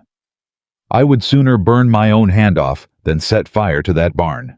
Josiah's attorney rose to cross-examine sharp and quick. "You claim to have been struck by an unknown assailant, yet you sustained only a minor bruise. Isn't it possible, Mr. Silas? Is it no surname on record? Isn't it possible you simply injured yourself in the confusion of setting the fire and constructed this account afterward to protect yourself and your employer?" "Weren't no confusion in it," Silas said, and something dangerous had crept into his voice now, old anger finally given permission to surface. "I've worked that farm since before Miss Charlotte was born. I love that man's father like my own kin. You think I'd burn down something I helped build with my own 2 hands just to save a family? I've served 30 years from a debt that ain't even mine to pay. That's a foolish notion, sir. And I expect you know it's foolish. Same as I expect you know exactly who paid them 2 witnesses to say what they said." "Objection," the attorney said sharply. "Sustained," Judge Weeks said, though something in his tone suggested the objection had come a beat too late to undo whatever impression Silas's words had already made on the room. It was during the recess an hour later, corridor crowded with witnesses and onlookers stretching their legs before the afternoon session, that Charlotte first noticed Josiah was gone. "Where's Mr. Calloway?" she asked Weston, scanning the corridor, a cold unease prickling up the back of her neck. "I don't know. He was at the table when the recess was called." Weston's face changed, the same unease crossing it. "His attorney's still here. I don't see Josiah anywhere." They found the clerk of the court a few minutes later, harried and confused, explaining to a growing knot of concerned onlookers that Mr. Calloway had requested a brief moment to review documents in the small anteroom off the courthouse's rear hall, and had not yet returned, though a full 20 minutes had passed. Weston was moving before Charlotte had fully processed what that meant, shouldering through the corridor toward the rear hall with Charlotte half a step behind him. And when they reached the anteroom, its door stood ajar, and inside they found the room empty, save for an open window and a small iron stove in the corner. Its door hanging wide, still smoking faintly, the ash inside it, fresh and pale. "He's burning something," Weston said, already crossing to the stove, but there was little left to see. Curled black fragments, a few unburned corners of paper, that told them nothing beyond the fact that whatever Josiah had brought into that room hadn't been meant to survive the recess. "The note?" Charlotte said, her stomach dropping. "The original note, Weston. He's destroying the original note right now this minute, because he knows the moment the examiner compares that ink under proper scrutiny in the record, there's no arguing his way out of it. Then he's running." They found the clerk again, breathless, and within minutes the whole courthouse was in motion. Someone dispatched to check the stables. Someone else to the road leading out of town. And Charlotte stood in the corridor with her heart hammering. Thinking of Josiah's face that morning, the tightness around his eyes she'd mistaken for mere strain, and understood now that she'd been looking at a man who had already decided before the hearing even resumed that he was not going to stay and watch it finish. He didn't get far.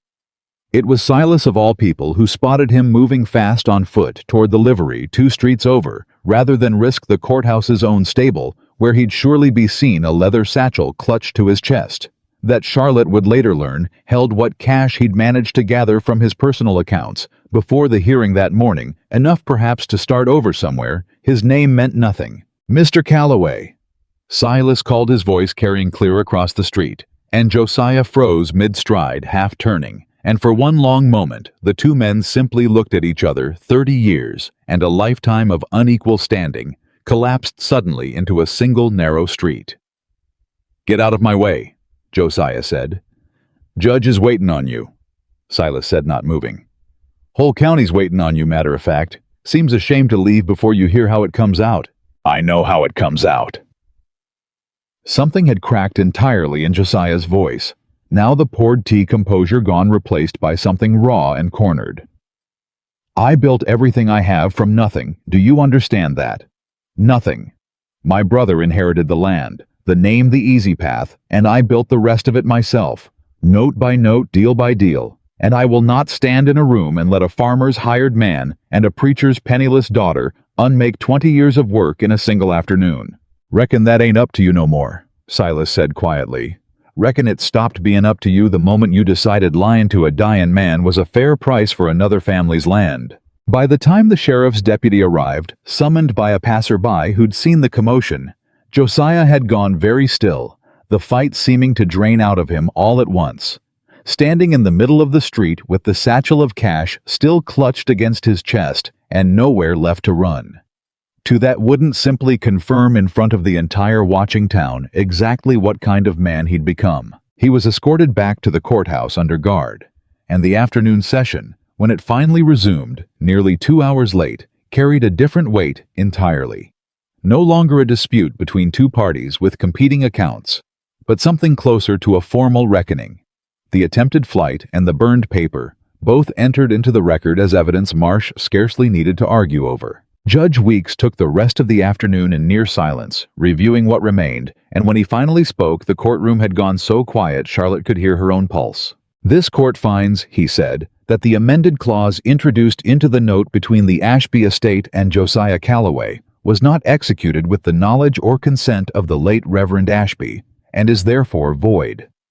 The original terms of forgiveness upon marriage an unfortunate condition in itself, though not one this court finds cause to unwind after the fact, are set aside entirely in light of the fraud demonstrated here today, and the debt itself is discharged in full. The land in question restored free and clear to Miss Charlotte Ashby."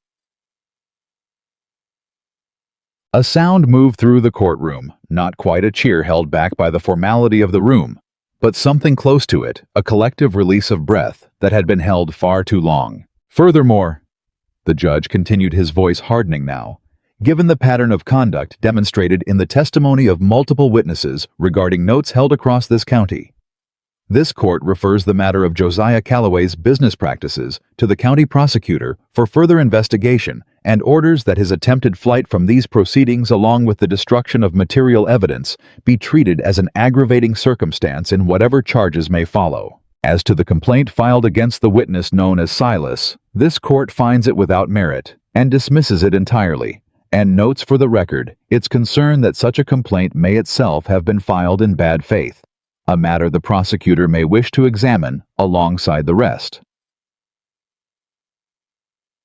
Josiah sat at his table through all of it with his eyes fixed straight ahead, and Charlotte watching him felt not triumph exactly, but something quieter and more exhausted, the particular stillness of a person who has spent so long braced for a blow that its actual arrival leaves them almost too tired to feel the relief they'd expected. It was Weston who spoke to his uncle before the guards led him out, crossing the courtroom, despite his attorney's low urgent objection, and stopping close enough that only those nearest could hear what passed between them. "I could have let this happen quietly," Weston said. "I could have looked away the way I looked away from 100 smaller things these past months, because looking away was easier, and because you were the only family I had left who still knew how to run that estate. I chose not to. I want you to understand that I chose it, Uncle. Not out of spite, because a family built on what you built ours on isn't a family worth protecting." Josiah looked at him for a long moment, and something moved behind his eyes that might have been regret, or might only have been the particular grief of a man realizing too late exactly how much he'd traded away for land that was never worth what he'd told himself it was. "You'll run the estate into ruin," Josiah said. But there was no venom left in it, only a kind of tired resignation. "You've no head for business, Weston. You never did." "Maybe not," Weston said, "but I'll run it honest. That has to count for something, even if it's never counted for much to you." He turned and walked back to Charlotte without waiting for a reply. And the guards led Josiah Calloway out through a side door, past a crowd that parted for him the same way it had twice before. Except this time, nobody whispered wonder at anyone's nerve. They simply watched him go, and Charlotte understood, watching their faces, that something in Fairhaven had shifted permanently that afternoon. Not just her own fortune restored and cleared, but the particular fear that had kept a whole town quiet and complicit for 20 years, finally publicly broken. Outside on the courthouse steps, in the softening afternoon light, Ruth was crying openly, unashamed, holding on to Charlotte's arm like she might float away if she let go. And Mercy Dunlap pushed through the crowd to embrace them both, and Silas stood a little apart, with his hat in his hands, blinking hard and fast in a way that had nothing to do with the sun. "Your daddy would be so proud of you," Ruth said into Charlotte's hair, her voice thick. "So proud, Charlotte. I don't know that I ever told you that plainly enough these past 2 years. I've been so afraid of losing everything that I forgot to tell you how proud I am of what you actually are." "You told me enough," Charlotte said, though her own voice had gone unsteady now too, the exhaustion of the week finally catching up all at once. "You told me enough by staying, Aunt Ruth. That was enough." Adeline found her a little while later at the edge of the dispersing crowd, her father a few steps behind her, looking uncertain, but not, Charlotte noticed, angry, perhaps too relieved at his own debt's uncertain future to hold on to anger at his daughter for the part she'd played in ending Josiah's reach over it. "I don't know what happens to my father's note now," Adeline said. "With Josiah facing charges, I don't know who even holds it or whether it'll be examined the same way yours was." "Marsh will look into it," Charlotte said. "I'll ask him myself. If there's fraud in your family's terms, the same way there was in mine, we'll find it, Adeline. I promise you that." "You don't owe me any promises, not after everything." "I don't make it because I owe it," Charlotte said. "I make it because you stood up in that courtroom and told the truth knowing it might cost you everything, and that's not something I intend to forget the first time I've got no more use for you." Adeline's composure finally broke, then just slightly tears standing in her eyes that she didn't bother hiding this time, and the two women embraced briefly on the courthouse steps.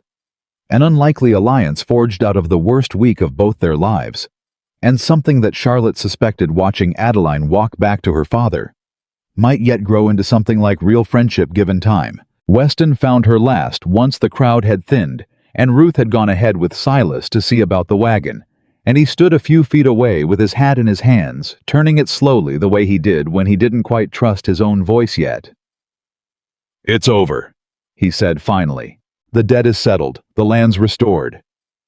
Charlotte looked out at the emptying square at the courthouse steps where she'd stood exactly a week ago, handing back a ring in front of 300 witnesses. "I don't know that it's over exactly. Your uncle's got a prosecutor to answer to now, and Adeline's father's note to sort out, and I expect half this county's about to start asking hard questions about notes they've been too frightened to question for years. That's not what I meant."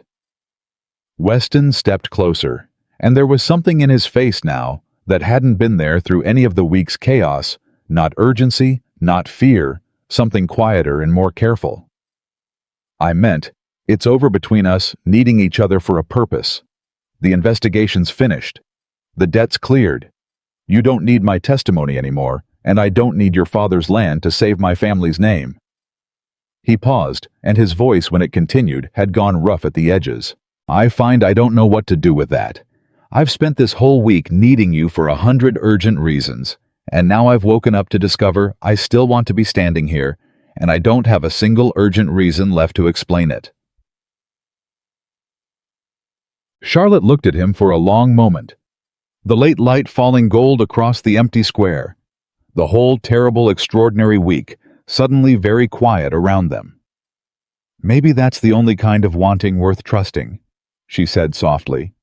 "The kind that doesn't need a reason left over to explain itself." Charlotte didn't answer him, not because she didn't feel it, some clumsy, unfamiliar warmth rising under her ribs that she hadn't given herself permission to name yet, but because the words wouldn't come, not standing in a square, still humming with the day's wreckage, not with her father's land, only just returned to her and her own hands, still faintly trembling from everything that had happened since sunrise. "I need time," she said finally. "Not because I don't feel something, Weston, because I've spent this whole week fighting so hard to be a woman who chooses things clearly with her eyes open, and I won't throw that away by answering you in the middle of the only quiet moment we've had in 7 days." Weston studied her face for a long moment, and something in his own expression eased like a man setting down a weight he hadn't realized he was still carrying. "That's fair," he said. "I'll wait as long as you need." "I know you will," Charlotte said. "That's part of why I need the time at all." She rode home beside Ruth in the wagon, with the whole county's noise fading behind them, and for a long while neither of them spoke. The road unspooling familiar and quiet under the wheels, until Ruth finally broke the silence, with the particular gentleness she used only when she meant to say something Charlotte might not want to hear. "You're thinking about Weston." "I'm thinking about a great many things." "You're thinking about Weston," Ruth said again. "And you're frightened, and I understand why, but I want you to hear this from me plainly. What happened with the first wedding wasn't a mistake of the heart, Charlotte.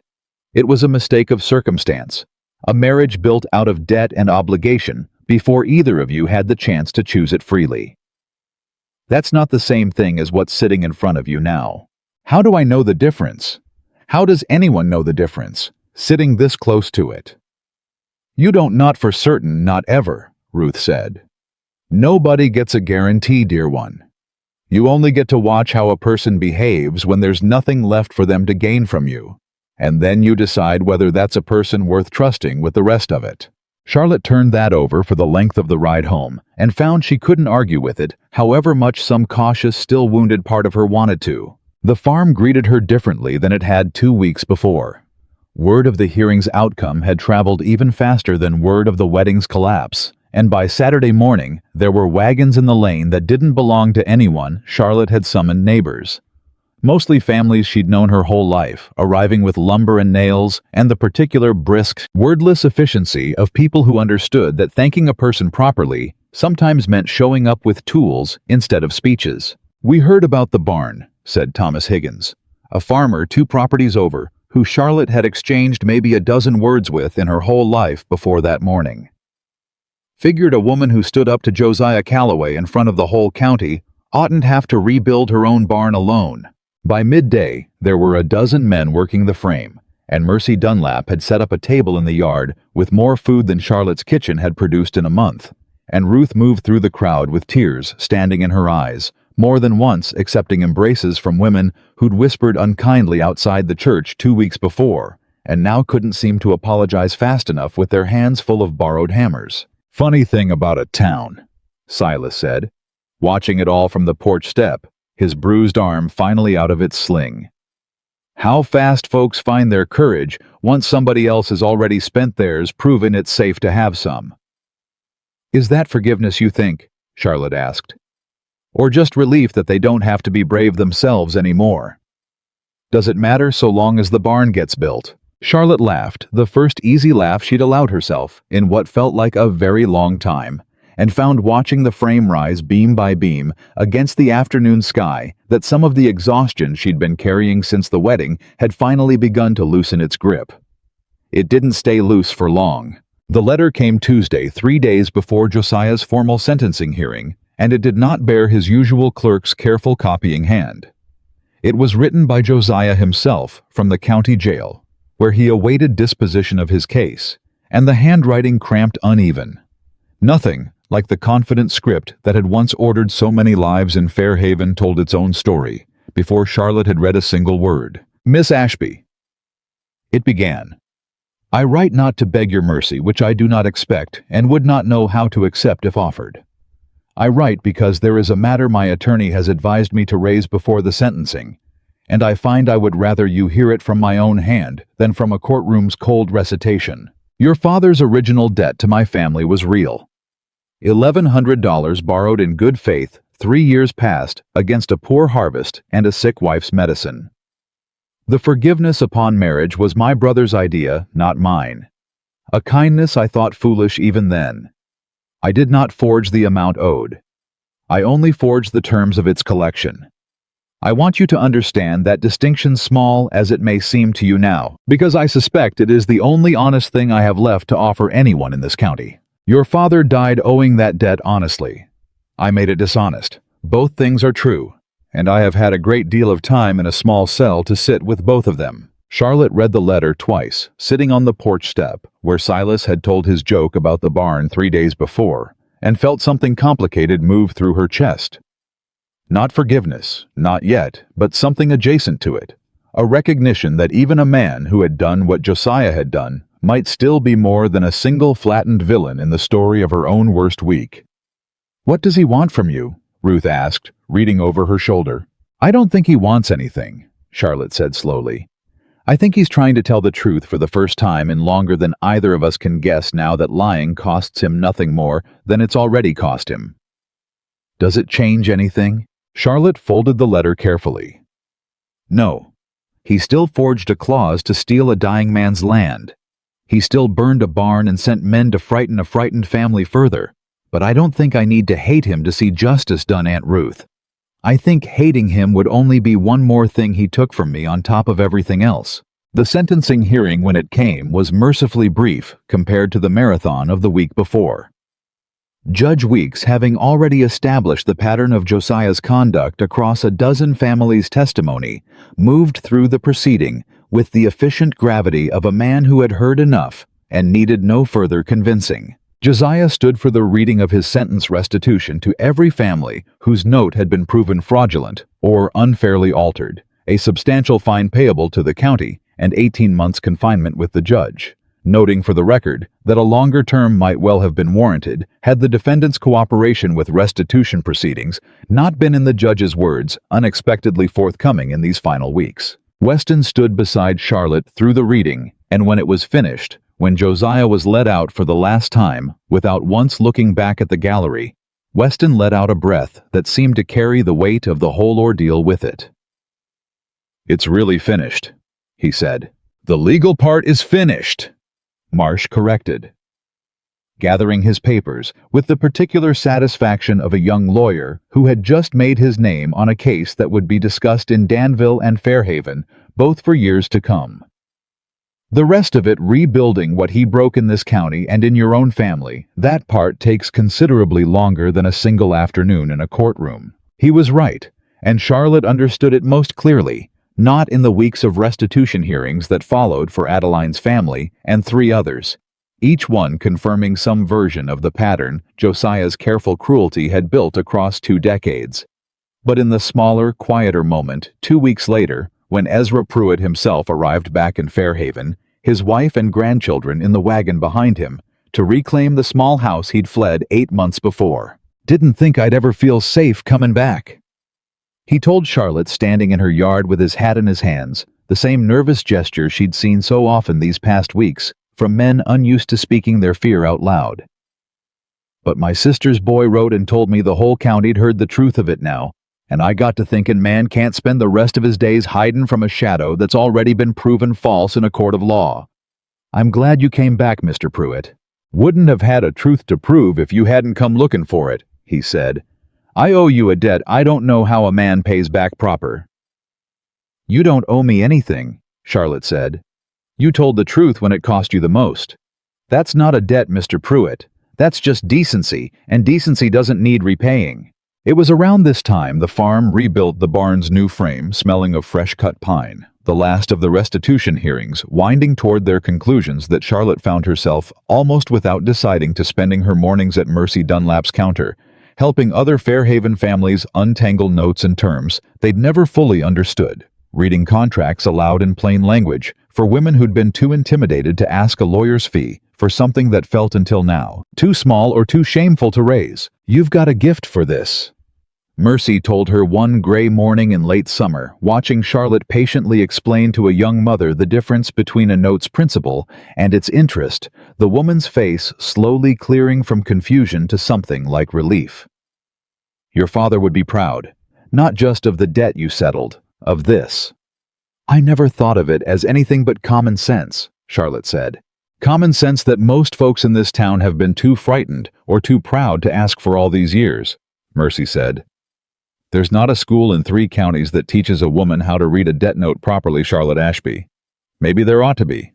The idea sat with Charlotte for days after that small and stubborn refusing to be set aside a school, or something like one. Not grand, not formal.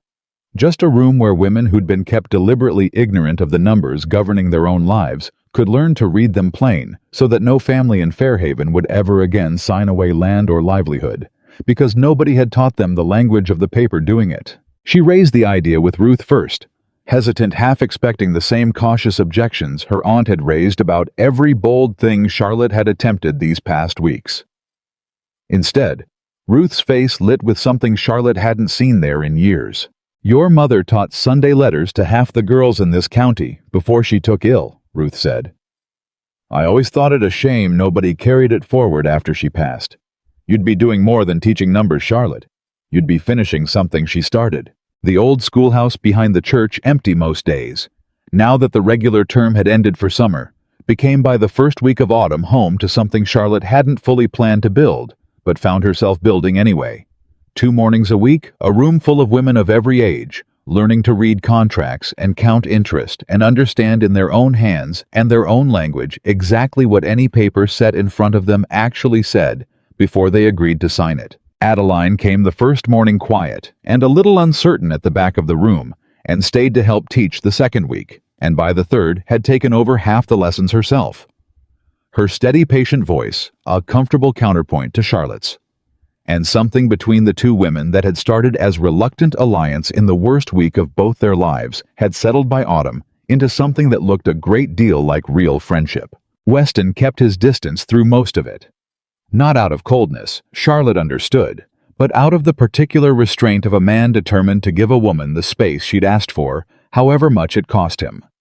He wrote occasionally brief notes about the estate's slow recovery from his uncle's mismanagement, about the turnpike survey that had, in the wake of Josiah's exposure, been quietly redirected 2 miles east after county officials grew suddenly very cautious about any project connected to the disgraced Calloway name. He never once pressed her for an answer to the question left standing between them on the courthouse steps. It was Ruth in the end who finally pushed Charlotte toward an answer she'd been circling for weeks without quite landing on it. "You light up," Ruth said one evening, watching Charlotte read one of Weston's brief, careful letters at the kitchen table. "Every single time one of those arrives. And then you fold it up and put it in that drawer and go about your evening like it didn't happen at all, and I confess, I'm running short of patience watching you do it. I don't know what I'm waiting for. I think you do." Ruth said gently, "I think you're waiting to be certain there's no fear left in you at all before you let yourself want something. And Charlotte, dear one, there is no such certainty. Not for anyone. Your father wasn't certain when he married your mother, penniless preacher, that he was with nothing to offer her but a small congregation and a smaller house. He told me once the fear never fully left him. He just decided one day that loving her mattered more than the fear did." Charlotte sat with that for a long while after Ruth had gone up to bed, the letter still open on the table in front of her, Weston's familiar careful hand, describing nothing more urgent than a fence line needing repair, and a hope mentioned only in the letter's final line that the schoolhouse lessons were going well. She wrote back that same night, longer than any letter she'd sent him in the 6 weeks since the courthouse, and did not fold it away in a drawer. He arrived at the farm 2 days later, faster than the letter should have reasonably reached him, which told Charlotte something about how closely he must have been watching the road for exactly this kind of reply. "You said in your letter," he began before he'd even fully dismounted, "that you'd had enough time now to know your own mind. I confess I've been half terrified riding out here not knowing which direction that knowing might point." "Come inside," Charlotte said, "and I'll tell you instead of making you guess it standing in my yard like a man waiting on a jury's verdict." They sat at the same kitchen table where weeks before Charlotte had spread out her father's forged note and begun the fight that changed everything. And for a long moment neither of them said anything at all, the weight of everything unspoken between them settling into something that finally felt ready to be spoken. "I spent 6 weeks asking myself what frightened me most about saying yes to you," Charlotte said finally. "And I kept landing on the same answer over and over, and I want you to hear it plainly, because I think you deserve the plain truth more than a pretty speech. Tell me. I was frightened that if I said yes too quickly, I'd never fully know whether I chose you or whether I simply fell into the next available arrangement because it was easier than standing alone." Charlotte's voice was steady, though something in her chest wasn't. "I needed to know I could stand on my own first. The school, the farm, all of it. I needed to build something that was entirely mine, that owed nothing to any man's name or any man's rescue, before I let myself want to share my life with one. And now I know the difference," Charlotte said. "I know what it feels like to stand alone, because I've done it for 6 weeks, and I was not unhappy, Weston. That matters. I need you to understand that before I say the rest of it, because I won't have you thinking I'm choosing you out of desperation the way I might have been forced to choose a husband once in a church I didn't want to be standing in. I understand. So when I tell you yes," Charlotte said, and felt her own voice catch on the word, despite every effort to keep it level, "I need you to know it's not because I need saving. It's because I've done my own saving, and I find having done it that I still want you standing beside me anyway. Not because I have to, because I choose to." Weston was quiet for a long moment, and when he finally spoke, his voice had gone rough in a way Charlotte hadn't heard from him since the courthouse steps, since he'd stood in front of the whole county and chosen truth over blood. "That's the only kind of yes I ever wanted from you," he said. "I didn't ask you to marry me the second time because I needed an investigator, or a witness, or anyone at all to save my family's name. I asked because somewhere in the middle of the worst month of both our lives, I looked at you across a courthouse square and understood I would rather stand beside a woman who chooses me freely than ever again stand at an altar with one who felt she had no other choice." "Then ask me properly," Charlotte said softly. "Not on a courthouse step, not in the middle of a crisis. Ask me here at this table on an ordinary evening with nothing at stake but the two of us." Weston came around the table and knelt, not with practiced formality, but with the slightly clumsy earnestness of a man who had clearly thought about this moment a great many times without ever quite planning the details. "Charlotte Ashby," he said, "I have no note to offer you this time. No debt to forgive, no arrangement to propose. I only have myself, Whatever that's worth after everything my family's name has cost this county, and I am asking you freely, with nothing at stake, but the truth of it, will you marry me?" "Yes," Charlotte said, and found the word came easier than she'd imagined it would, easier than any word had come to her in the 6 weeks since the courthouse, because it was for the first time in her whole life a word chosen entirely on her own terms. "Yes, Weston, I will." They were married 3 weeks later, on a warm afternoon in early October, in the same small church where Charlotte had once handed back a ring in front of 300 witnesses, a choice Charlotte insisted on herself, over Ruth's initial worry that it might feel haunted by the wreckage of the first attempt. "It isn't haunted," Charlotte told her the morning of the wedding, standing in a dress she'd chosen herself. This time plain and unborrowed. Nothing on loan from anyone's mother, or anyone's obligation. "It's the place I found my own courage, Aunt Ruth. I want to walk back into it, knowing that not running from it." The church was full again, but the faces looking back at her from the pews were different this time. Not curious, not calculating whether the penniless preacher's daughter had landed above her station, but warm, familiar, the whole of Fairhaven having spent 6 weeks watching Charlotte Ashby become something the town hadn't quite had words for, before a woman who'd built her own standing out of nothing but nerve and truth, and earned in the process a kind of respect no marriage could have handed her. Adeline sat in the front pew this time too, though not in silk, not in borrowed pearls, but in a simple blue dress of her own choosing.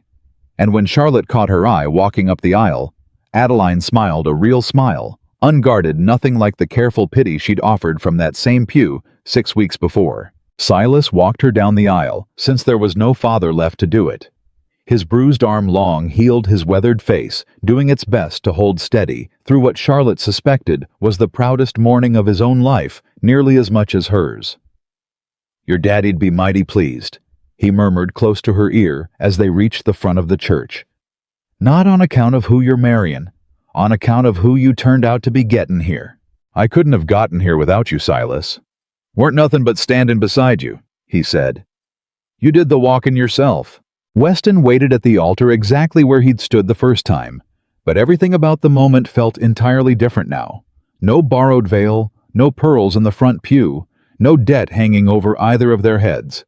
Nothing standing between them, but two people who had chosen freely and with open eyes to build a life together out of truth instead of arrangement. "The last time I stood here," the Reverend said, addressing the gathered church before the vows began, "I performed a ceremony that ended before it truly began, because a young woman had the courage to choose truth over comfort. I confess, I have thought of that morning often in the weeks since, and I find I have never once regretted watching her walk away. Today, I am glad to say I believe we will see the ceremony through to its proper end, not because circumstance demands it, but because two people have chosen it freely, with nothing left standing between them but love itself." The vows Charlotte spoke that afternoon were simple, unrehearsed beyond what she'd turned over in her own heart these past weeks, and when she reached the part where she promised to stand beside Weston in hardship as much as in ease, she found she meant it with a certainty that had nothing to do with obligation and everything to do with 6 weeks of proving to herself alone that she was capable of standing on her own before she ever chose to stand beside anyone else. Charlotte, take you Weston," she said, her voice steady and clear, carrying to every corner of the small church. "Not because I need rescuing, and not because any debt requires it, but because I have looked at who you became when everything was at stake, and I choose freely and forever to build the rest of my life alongside that man." Weston's voice caught on his own vows just slightly, and when he finally slid the ring onto her finger, a plain band. Nothing borrowed, nothing owed. His hand was steadier than it had been the first time, and Charlotte understood watching his face. That this time neither of them was performing an obligation for a watching crowd. They were simply finally choosing each other in front of a town that had learned alongside them exactly what that kind of choosing could look like when it was real. The schoolhouse lessons continued through that winter, and the winters after Charlotte and Adeline teaching side by side, the room growing fuller each season, as word spread beyond Fairhaven's borders to neighboring counties.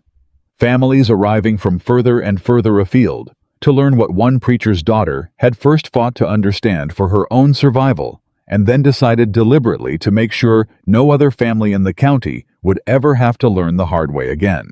Ezra Pruitt's grandchildren were among the first students once they came of age, and he liked to tell anyone who'd listen that he'd rather sit through one of Charlotte Ashby's lessons on reading a note properly than face down another 8 months of running scared from a shadow that never should have had power over him in the first place. Mercy Dunlap kept the dry goods counter buzzing with a different kind of talk.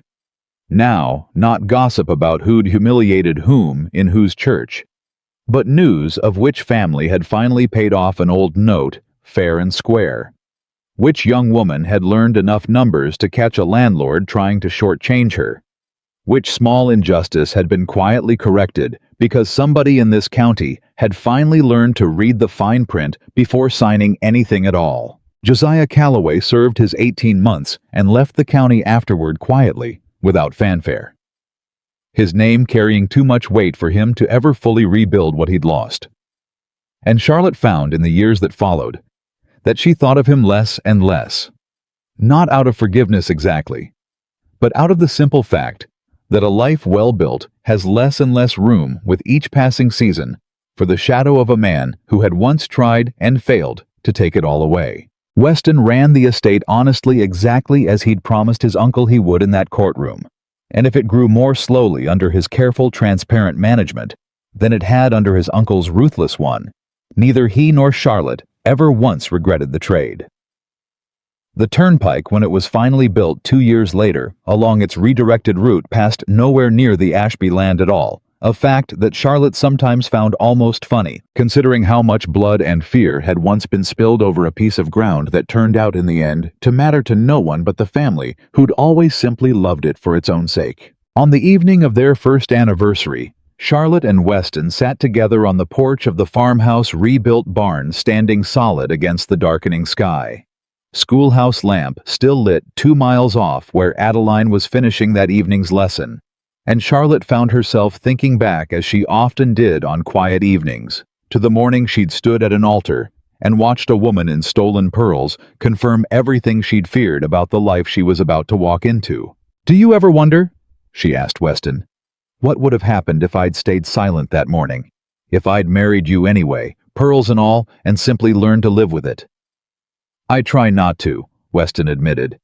"Every version of that morning where you stay silent ends with you disappearing a little more each year, the way your aunt was so afraid you'd disappear.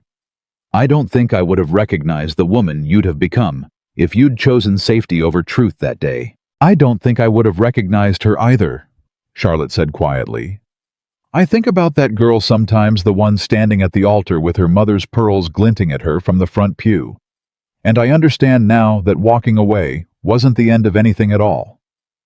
It was the very first thing I ever did entirely for myself, and everything good that came after only came because I was brave enough that one morning to choose myself first." Weston reached over and took her hand.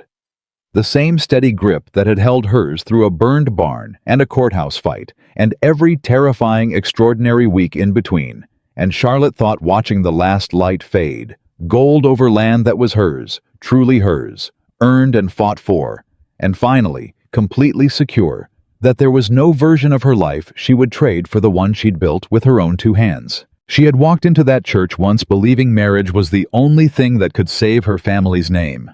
She walked out believing something far more important, that a woman's worth was never something a ring could grant or a debt could take away. That truth spoken plainly, even when it cost. Everything was worth more than any comfortable silence, and that the life worth having was always in the end the one a person chose freely with open eyes, and the courage to walk away from anything less. And on that quiet porch with the schoolhouse lamp still burning in the distance, and her husband's hand steady in her own, Charlotte Ashby understood with a certainty that would never again waver that she had not simply survived the wreckage of that first terrible morning. She had built from its ashes a life entirely her own, and that life chosen freely and held without fear was hers forever.